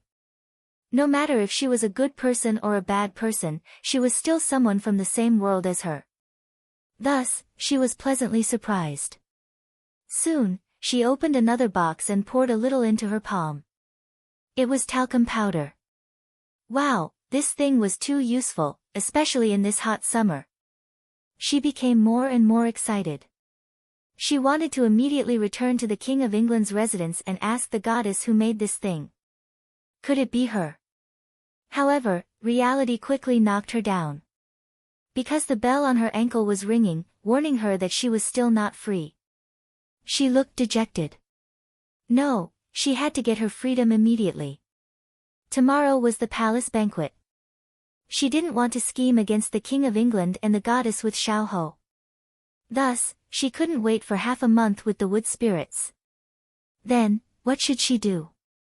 She hugged the two boxes and fell into a daze. At the same time, the crowd dispersed and the carriage began to move. Her gaze followed the carriage and fell on the street outside. Suddenly, a shop entered her line of sight. A medicine shop. She blinked and suddenly sat up straight. She had an idea. She immediately shouted, "Stop the carriage." Chapter 1147. Creak, the carriage stopped at the sound. "Princess, is there something you need?" the attendant asked with a slight headache. Ever since this princess entered the Sichuan palace and left the Lord's watch, she had an endless stream of tricks to torment people. He didn't know what she was up to this time. This attendant's guess was correct. Pang Zhijing was indeed up to some tricks. At this time, Pang Zhijing lifted the curtain and jumped out of the carriage, ignoring the obstruction of others. "Princess, where are you going?" A group of guards immediately blocked her path. Pang Zhijing cursed inwardly. She was too impulsive just now and ran down without thinking clearly. How was she going to smooth things over? Seeing the princess's eyes darting around, everyone instantly felt bad. The princess was up to no good again. "Princess, let's go back." Before the attendant finished speaking, she was interrupted. "I'm not feeling well and want to buy some medicine." Pang Zhijing suddenly clutched her stomach with a painful expression and cried out in pain. Everyone's scalps tightened. The attendant hurriedly said, "Then let's hurry back to the relay station and have them send an imperial physician to take a look at you." Pang Zhijing's eyes narrowed. By the time we return to the relay station and have an imperial physician come, this princess might already be dead. Alright, are you deliberately making things difficult for me because you see that this princess is not feeling well? No, this servant's subordinates wouldn't dare. Everyone immediately begged for mercy with a bitter smile. Pang Zhijing thought that these people were all amenable to force but not persuasion. Thus, she angrily glared at them. "The pharmacy is in front. Why aren't you helping me to see a physician?" No one dared to disobey this time. They could only crowd around her and walk into the pharmacy. Because she threatened not to reveal her identity, the attendants could only guard outside and have the attendant accompany her in. As soon as she entered the pharmacy, a young medicine boy came up to greet her. Pang Zhijing had him arrange a highly skilled physician for her and she was quickly arranged to see a physician. "You stay here. I'll call you if I need anything." "Don't make trouble for me," Pang Zhijing said coldly. The maidservant had probably never seen Pang Zhijing like this before and was a little frightened. Although she was unwilling, in front of so many people, Pang Zhijing was the master and she was the servant. She could not overstep her position and could only watch as Pang Zhijing walked towards the doctor. However, she thought that as long as Pang Zhijing was under her nose, Pang Zhijing would not be able to escape. Pang Zhijing glanced back and chuckled. This was the result she wanted. Suddenly, miss, your pulse is stable and your complexion is rosy. Your body is very healthy. This old man can't see what's wrong with you. An old doctor frowned as he stroked his beard. Of course this princess is in good health. She wasn't sick. Sir, I'm not the one who's sick. It's someone else. Her face immediately changed into a bitter look. The old doctor was puzzled, then. It's my husband. He's always outside and not at home. I haven't seen him for more than half a month. However, my mother-in-law is always scowling at me because I haven't given birth to a child. I'm so bitter. My husband finally came back today and I see that he's going to leave again. I'm very scared and want him to stay with me. Otherwise, my mother-in-law will marry a concubine for him. The more she spoke, the more heartbroken she was. Anyone who heard it would be sad and shed tears. He had seen too many women like this. Logically speaking, he shouldn't be surprised. However, the woman in front of him was so young and looked so water-spirit. She was about the same age as his granddaughter. The old doctor couldn't help but be moved by her. He felt pity in his heart. Then how does Miss want this old man to help you? She used a handkerchief to wipe the tears that didn't exist at the corner of her eyes. I came today to ask for a medicine that can let my husband stay at home for one night and not go out to fool around. It was not easy to make up a story. It used up a lot of her brain cells and she was running out of words. Medicine to stay at home? The old doctor's expression was a little strange. She immediately nodded and whispered, it's that kind of, what kind? The old doctor was not sure. He felt that his guess didn't match the water spirit in front of him. How could this old doctor not understand? Pang Zhijing was a little anxious. It's the kind of medicine that can't leave the house. The old doctor immediately nodded sneakily, okay, this old man understands. Wait a moment, this old man will go down and get the medicine for you. Pang Zhijing watched the old doctor's vigorous figure leave and heaved a sigh of relief. He finally understood that what she wanted was knockout medicine. However, the ideal was very plump, but the reality was very bony. The old doctor walked to the back and said to his disciple, get a medicine for aphrodisiac. Add a bit more medicine and a bit of enchanted grass. Enchanted grass. The disciple was stunned. Wasn't that an aphrodisiac grass? As long as a man ate it, he wouldn't be able to control himself. The old doctor immediately waved his hand, go. Who knows, maybe you can become a pair of mandarin ducks today. After saying that, the old doctor walked out with his hands behind his back and his eyes narrowed with a smile. When Pang Zhijing walked out of the medicine shop with the medicine in her arms, the old doctor also smiled and watched her leave. He sighed in his heart that today's weather was really good. The maidservant looked at the medicine in her hand and couldn't help but wonder, Princess, what medicine did the doctor show you? Oh, he said that the weather is too hot and I'm a little hot-tempered, so he prescribed me some medicine to clear heat and detoxify. It's not a big deal. She pretended that she didn't see the maidservant's hand that reached out to take the medicine. She nimbly climbed into the carriage and ordered, it's still early.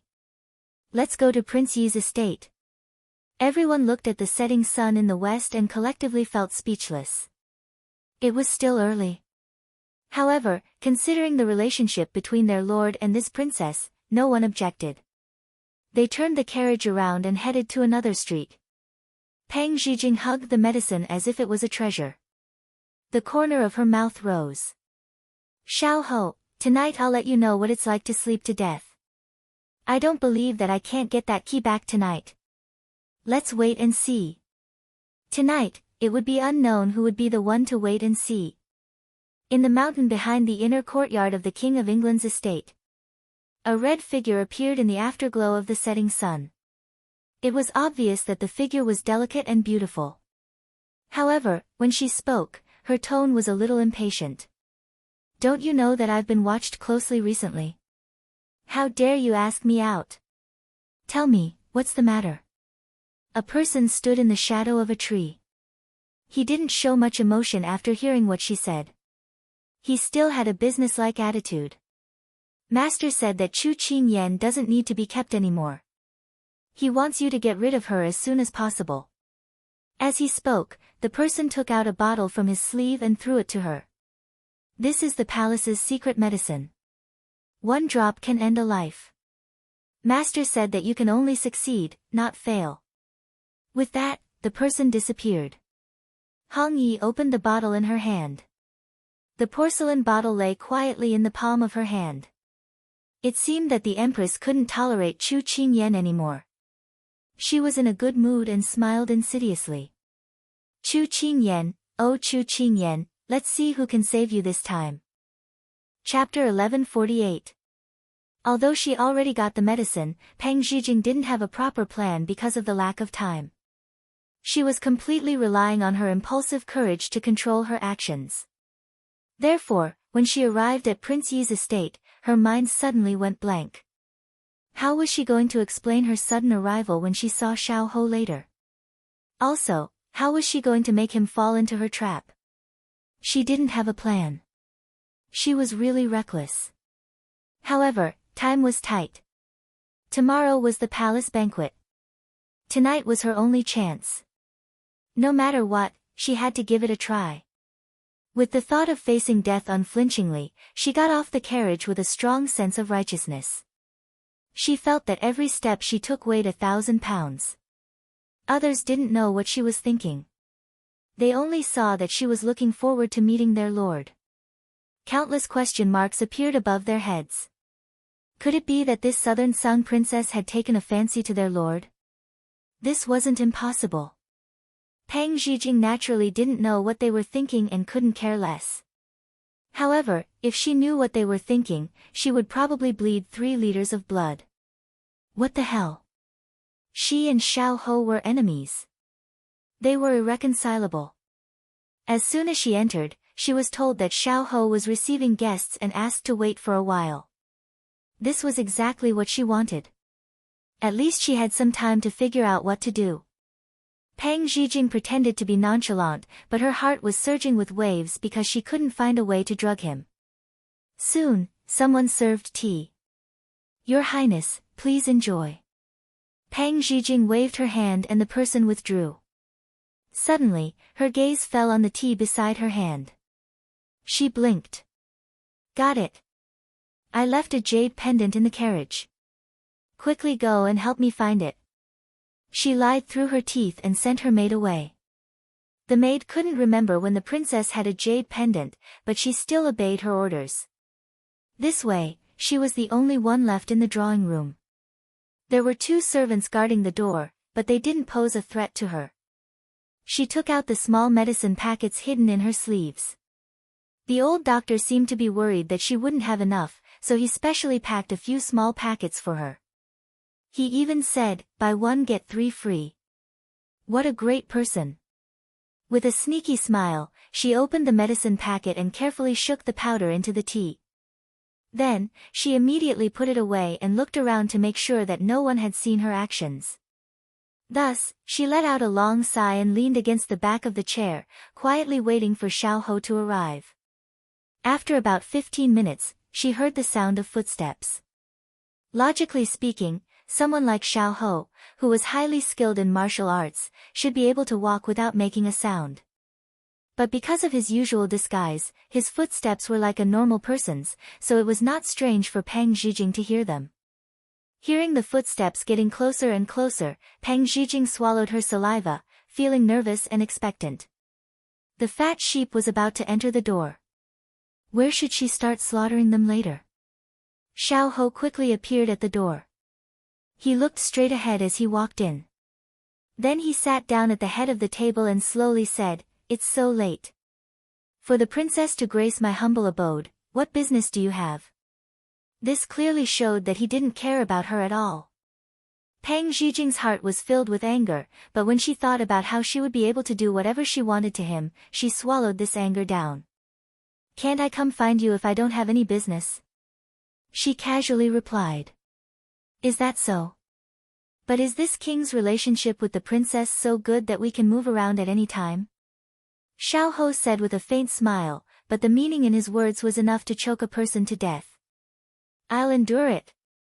Pang Zhijing stood up with a fake smile and picked up the teacup on the table. Then she walked over to Xiao Ho and stopped under Xiao Ho's suspicious gaze. I know you're angry with me. I thought about it all night when I went back and knew that I didn't listen to you, causing you to lose a chance to attack Xiao Su. I feel very guilty, but I don't know how to express my apology, so I came here today to apologize. This tea is my apology to you. She bent down and placed the teacup in front of him. Xiao Ho raised his brows as he looked at her. It was rare for him to be so obedient, but... This teacup, this tea, they are all from this king's palace. Using this to apologize, isn't that too insincere? Hearing him make things difficult for her, she already had a plan to deal with it. Her voice became even more sincere. I know this is a bit of borrowing flowers to offer Buddha, but isn't sincerity the most important thing in an apology? I sincerely feel that I was wrong. As long as you accept my apology, I will fully cooperate with you in the following plan and will not cause you any trouble. Xiao Ho stared at her and after a while, he slowly said, Are you serious? More serious than a pearl. She almost raised her hand to swear to the moon. Xiao Ho finally nodded and took the teacup from her hand. He was about to put it into his mouth, but he stopped when he saw Pang Zhijing's expectant look. What's wrong? Pang Zhijing was incomparably worried. Don't cause any trouble. The tea is a bit cold. Have a servant change it. After saying this, Xiao Ho prepared to call for someone. What's the use of changing the tea? Pang Zhijing quickly reached out to stop him and anxiously explained, How can it be the same if you change the tea? This cup is filled with my apology. If you change it, how can it still be the same? Xiao Ho nodded, You're right. She then heaved a sigh of relief. Xiao Ho was about to put it into his mouth again, but stopped when it was at his lips. Pang Zhijing covered her little heart. Big brother, you can't affect my heartbeat like this. Since you're the one who handed the tea over, if there's a problem, then you can't run away. Xiao Ho suddenly smiled and said to her unhurriedly as if he was joking. However, she was really shocked. This person couldn't have really seen through her, right? Just as her heart was in a mess, Xiao Ho smiled and drank the cup of tea. Pang Zhijing let out a long sigh of relief. She finally drank the tea and could be at ease. What are you thinking about? He suddenly said. His voice was very close, as if he was speaking right next to her ear. She turned her head and was shocked. How did you get so close to me without making a sound? Xiao Ho shrugged, You seem to be very nervous.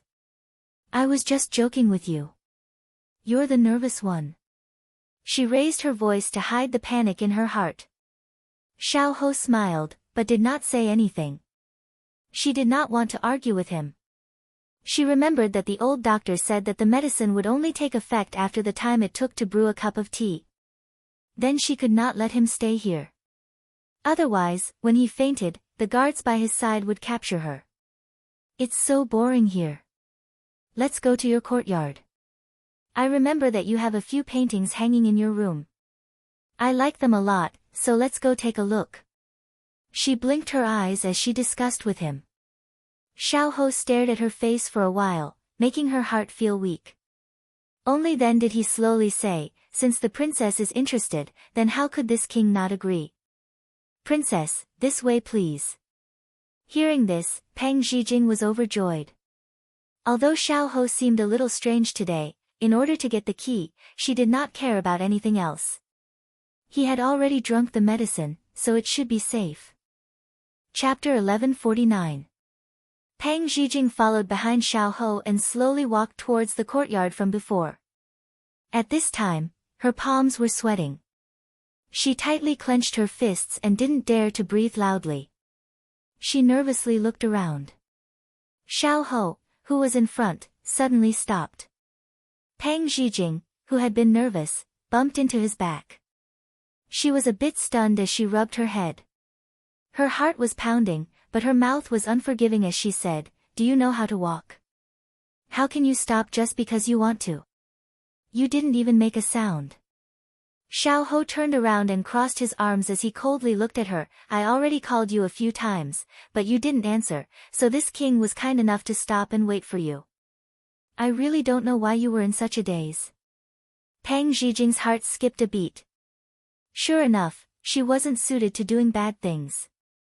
She was like a frightened mouse that wanted to bite anyone it caught. She had to act natural, otherwise the bait would be exposed before the fish took the bait. "Who told you to be so cold? I don't even know how to talk to you. You can't blame me for this. It can only be said that you don't have good luck with women." She casually made up a story, but she never thought that the person in front of her would instantly narrow his eyes and reveal a dangerous look. "This king is cold? Then who was the one that applied the medicine for you? Who was the one that fished you out of the water? Who was the one that gave you food when you couldn't eat 3 meals? If that's the case, you should owe this king several favors, but I never thought that you would play the blame game." Pang Zhijing was filled with regret in her heart. If she knew this would happen, she wouldn't have randomly made up this reason. "That, you are my sugar daddy, my creditor, and my savior. I was wrong, I shouldn't repay evil with good. Just pretend that you didn't hear what I said just now." She immediately turned into a lackey as she flattered him. "What does sugar daddy mean?" Xiao Ho was a bit interested in the new term in her words. "Sugar daddy. Sugar daddy." She scratched her head. "It's similar to boss, raising me like this." This mischievous girl in front of him was the Pang Zhijing he knew in the past. Xiao Ho slightly curled his lips. This king is very satisfied with this explanation. Raising her? He's very satisfied. Pang Zhijing swallowed her saliva. Was this person's brain damaged? However, the person in front of her didn't give her a chance to speak. He turned around and continued walking forward. Pang Zhijing immediately jogged to catch up with him. "Hey, slow down. She's a lady." Soon, the two of them arrived at the courtyard amidst her endless chatter. Half of the time had passed.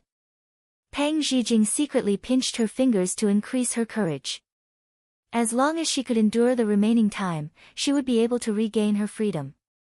With this thought, she immediately walked into Xiao Ho's room with her head held high. Out of the corner of his eye, Xiao Ho saw her sneaky look. He smiled faintly, sat down leisurely, and said slowly, "What are you up to?" Pang Zhijing, who was fumbling for something to hide her excitement, was so frightened that she smashed the vase in her hand. She stammered, "What could I possibly do? Isn't that just showing off in front of Master Guan and overestimating one's capabilities?" "You are indeed overestimating your capabilities," Xiao Ho said with a faint smile. Pang Zhijing swallowed her saliva. Why did she feel that there was a hidden meaning in his words? Could it be that she had been exposed? "Speak. You tried so hard to get this prince to bring you here. Is it because you've taken a fancy to something in this prince's room?" Xiao Ho raised his brows and asked leisurely. She let out a big sigh of relief. She had been scared to death. She thought that she had been discovered. Dark night. Dark clouds rolled in as if the sky was about to change. In the blink of an eye, heavy rain poured down. A dark shadow appeared in the King of England's residence. "Master." Water Spirit took off her cloak and stood in the study. "What is it?"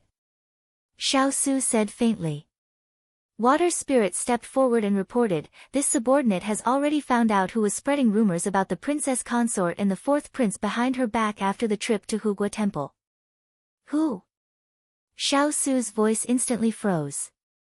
"The wife of the Assistant Minister of the Ministry of Justice, Sang Yu, Yaoing Rua." "Yaoing Rua?" Xiao Su narrowed his eyes slightly. "Who is this person?" "She is the daughter of the current Grand Tutor." Before, Water Spirit paused and glanced at her master before continuing. 5 years ago, because she adored you, she repeatedly made things difficult for the young princess consort. This time, she must have come for the young princess consort. She knew that her master would not remember these insignificant people. However, this time, it really was because of this insignificant person that the young princess consort's reputation had been tarnished. Although they had suppressed the rumors, the people who should know already knew. They were just trying to mend the pen after the sheep had been lost. Thinking about it, Water Spirit's heart was filled with anger. This time, she came to ask her master how to deal with this person behind the scenes. Heavens, this person is already married, but she's still thinking about master. She's really fickle. Huo Ling couldn't help but curse. Turin patted his shoulder and then raised his head to look at his master in front of him. Master, how do you plan to deal with this matter? Their fierce cavalry had never been afraid of fighting and killing, but this was the first time they had made a move against a woman. However, they still had to vent their anger for the young princess consort. Water Spirit, I'll leave this matter to you. It's easier for you to deal with the matters in the inner courtyard. Xiao Su's tone was still indifferent. Water Spirit looked at him and heard him say, it's the father's fault. Or perhaps, the husband should pay for the wife's debts. This prince wants them to disappear from Ayan's sight forever. His cold tone was laced with bloodthirsty bloodlust. Water Spirit and Turin looked at each other. Their master was really angry this time. He wanted to make Yao Ruoying and the others disappear from the capital forever. We don't have much time left in the capital, so we can't let anything go wrong. These people can't be left alive. Yes. They all knew that the more dangerous the situation was, the more they couldn't let side issues crop up. So these people that would cause trouble for their plan had to be removed one by one. After Water Spirit left, the entire study fell into silence. Xiao Su leaned back in his chair. His entire person was immersed in the darkness, so no one could see his current expression. Huo Ling, have someone send a message to fourth brother. Tomorrow at noon, this prince will be waiting for him at Red Crane Tower. Huo Ling looked at his master in confusion. What was his master thinking about, meeting the fourth prince at this time? But he still replied, yes. The rumors were like a wave this time, crossing his bottom line. He had more or less sensed his fourth brother's feelings for the little fellow before, but he only confirmed it at Hugua Temple. Thinking about it, he was just young and impetuous. Once his fourth brother matured, he would understand. So he originally planned to turn a blind eye to it. Once he left the capital with the little fellow, he would treat it as if nothing had happened.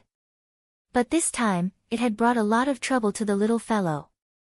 If it wasn't for his fourth brother's carelessness, he wouldn't have been caught and implicated the little fellow. So this time, he definitely wouldn't let his fourth brother go. He would treat it as teaching him a lesson. A person, no matter what they did, should always consider the consequences. Just like how a cat would wash its traces after stealing food. This was the principle he wanted to teach his fourth brother. Chapter 1150. Pang Zhijing placed her hands behind her back and tilted her head. You really understand me quite well. Since you asked so sincerely, I'll be merciful and tell you. Xiao Ho shrugged. Pang Zhijing was secretly happy in her heart. I want this painting on your wall. She pointed at the painting on the opposite wall. I like the painting of that cat very much, so I want to take it back and hang it in my room. She didn't expect that the moment she finished speaking, the person opposite her laughed without giving her any face. In an instant, the scenery was clear and countless fireworks exploded before her eyes. In such darkness, it was as if snowflakes were drifting down before her eyes, paving a long path. At the end of the path, there was a young master in white robes. He was sitting diagonally with his hand on his forehead, smiling in a carefree and relaxed manner. For an instant, she felt a little seedling sprouting there. It was itchy and she wanted to get closer. Suddenly, an incomparably loud thunder exploded in the sky. She jumped in fright and pulled herself back from the fantasy earlier. It must be an illusion earlier, it must be an illusion. After that, she turned her head and looked in the direction where Xiao Ho was sitting. After she saw clearly, she suddenly blinked. Why do you look like you've seen a ghost? Xiao Ho propped up his chin and looked at her lazily. Pang Zhijing hypnotized herself. The person before her must be possessed by a ghost. There was still a smile on his face. Xiao Ho lifted his chin toward the painting. That's not a cat, it's a tiger in the mountains. Your Highness, please don't insult the standard of a great teacher. Ah.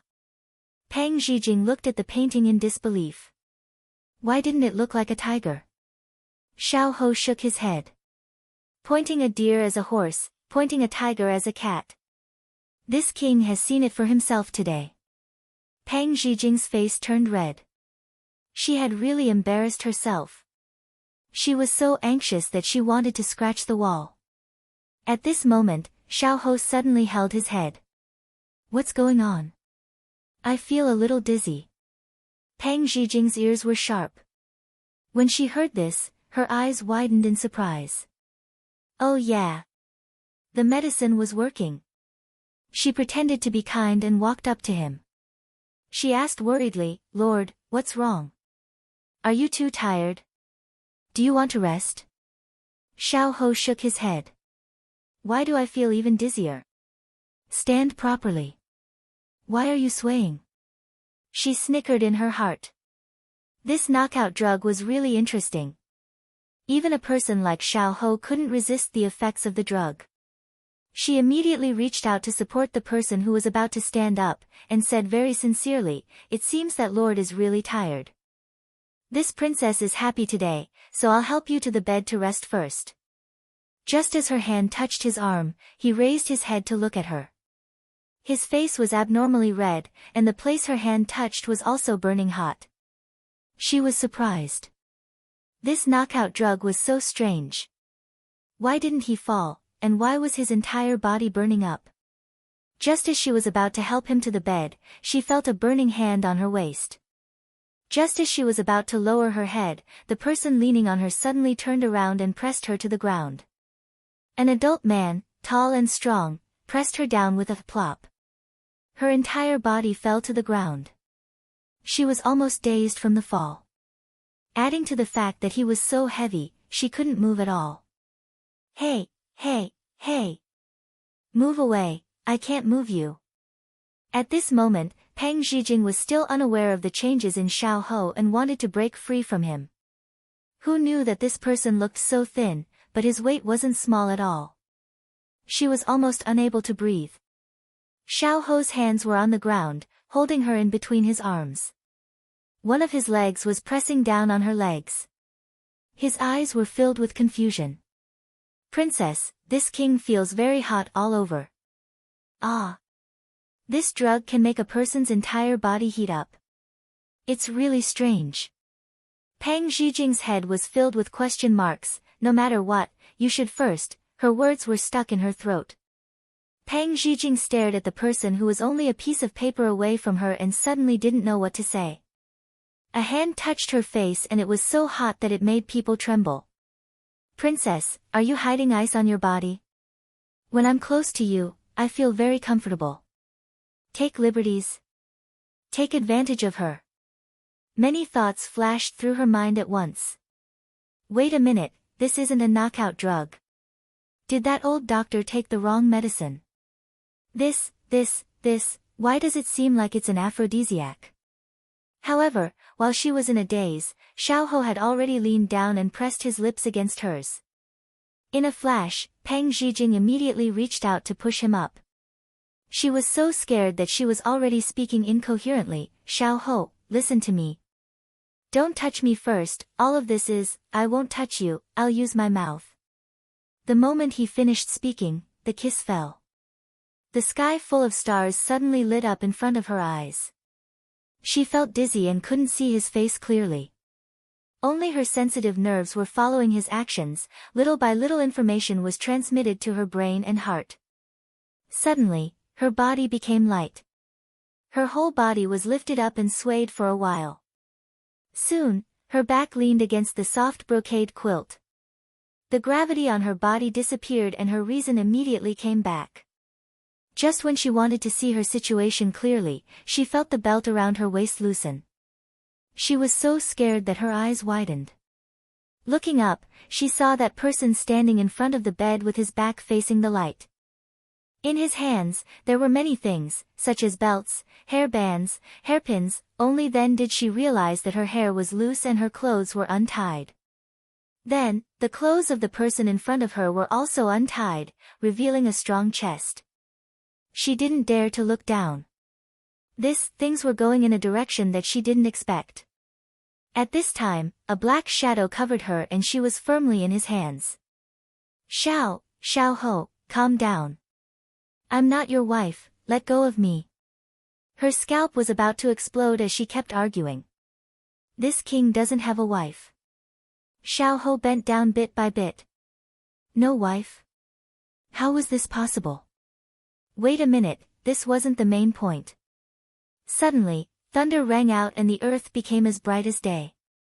She narrowed her eyes in fear and at this time, she saw a string of keys hanging from his waist. Wasn't that the key to the exquisite lock? It really was wearing out iron shoes in a fruitless search, only to find it without any effort. At this time, he was already in front of her. He held her waist with one hand and her hands with the other, fixing them to the side. The hand on her waist slowly moved up and through her clothes, it made her shiver. She suppressed her body's reaction while thinking of a countermeasure. Since the key was in front of her, what was she waiting for? The situation had already reached this point. If she shrank back, then she might not have another chance to touch the key. Let's beat them at their own game. Her hands couldn't move, so she stretched out her long legs and sat on his body, taking the upper hand. Her eyes were like silk, enchanting like a flower. While Xiao Ho was stunned, she revealed a sweet smile. Then today, this miss will use a honey trap. Chapter 1151. It's raining so heavily outside. I keep feeling a little uneasy. Chu Qingyan stood in front of the window and looked into the pitch-black darkness. She couldn't even see her fingers in front of her as she frowned slightly. Xiao Su stood behind her and followed her gaze. He put his hands on her shoulders and asked in a low voice, "What are you thinking about?" "My right eyelid has been twitching recently. I'm thinking that nothing good will happen." Her left eyelid twitching was a blessing, but her right eyelid twitching was a disaster. She sighed softly. "When did you become so superstitious?" Xiao Su chuckled. She turned around and puffed up her cheeks. She thought for a while and then slowly said the worries in her heart, "If it was just my right eyelid twitching, of course I wouldn't care. It's just that too many things have happened recently. I originally planned to keep a low profile before we left and not cause any trouble, but I didn't expect all the rumors in the capital to be directed at the two of us. I'm afraid it won't be easy for us to get away." The smile on Xiao Su's lips faded. He raised his hand to tuck her hair behind her ear, and his fingers intimately pinched her cheek. His voice was very soft, and in such a stormy night, it was very gentle. "Don't worry, I've already dealt with the false rumors outside, and I'll also deal with Xiao Ran." "Xiao Ran?" Chu Qingyan instantly looked up. Did the big ice block know that Xiao Ran liked her? Looking at her expression, Xiao Su could tell what she was thinking. "Do you think that Xiao Ran can hide from me after doing so many things?" Chu Qingyan smiled embarrassedly. Who was the big ice block? How could she suppress the things that he was hinting at? She remembered that there were many people in the temple sent by the big ice block. Thinking about it this way, it made sense. She suddenly leaned close to him and sniffed hard. He raised his eyebrows. "What are you doing?" "I'm smelling." "Do you smell vinegar?" She smiled mischievously. Xiao Su chuckled and used a little strength with his fingertips. She immediately covered her face and glared at him. "But then again, do you feel angry that this happened?" After all, he was his younger brother. He knew that she was about to become his sister-in-law, but he still had such thoughts. Moreover, the two brothers were so close. Xiao Su was silent for a while because of her question. The hardest thing for people to control is their own feelings. They don't know where they came from and they're deeply in love. You can't blame him for this, and he reached out and brought her in front of him. He leaned over and leaned against her. His serious and smiling eyes. At that moment, she seemed to see a bright sky full of flowers blooming like a brocade blossoms, but she heard his serious and smiling voice. My Yan is so outstanding. It's not normal that you don't have followers. His fingers tightened slightly and pulled her into his arms. His eyes were gentle. So, don't feel burdened. You don't have the ability to be a femme fatale. In an instant, the knot in his heart was untied. Listening to the strong heartbeat in her ear, she seemed to hear the sound of nature. In this world, there were only two things that could make her feel at ease, the big ice cube's embrace and her heartbeat. Thank you, big ice cube. Of course. As your man, I'll be possessive. I'll mercilessly crush the peach blossoms around you one by one. So I'll say this first. Don't blame me for being heartless. As Xiao Su spoke, the person in his arms suddenly stood on tiptoe, raised her head, and approached his lips. His pupils shrank. It was rare for the little fellow to take the initiative. With a beauty in his arms, it was even more seductive. He wrapped his arms around her waist, lowered his head, and deepened the kiss.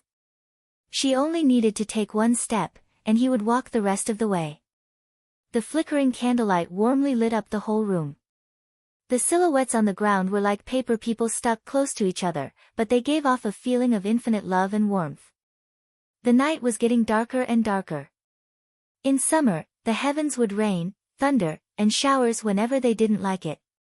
Sometimes, the sun would still be there and it would rain. It was very dark outside.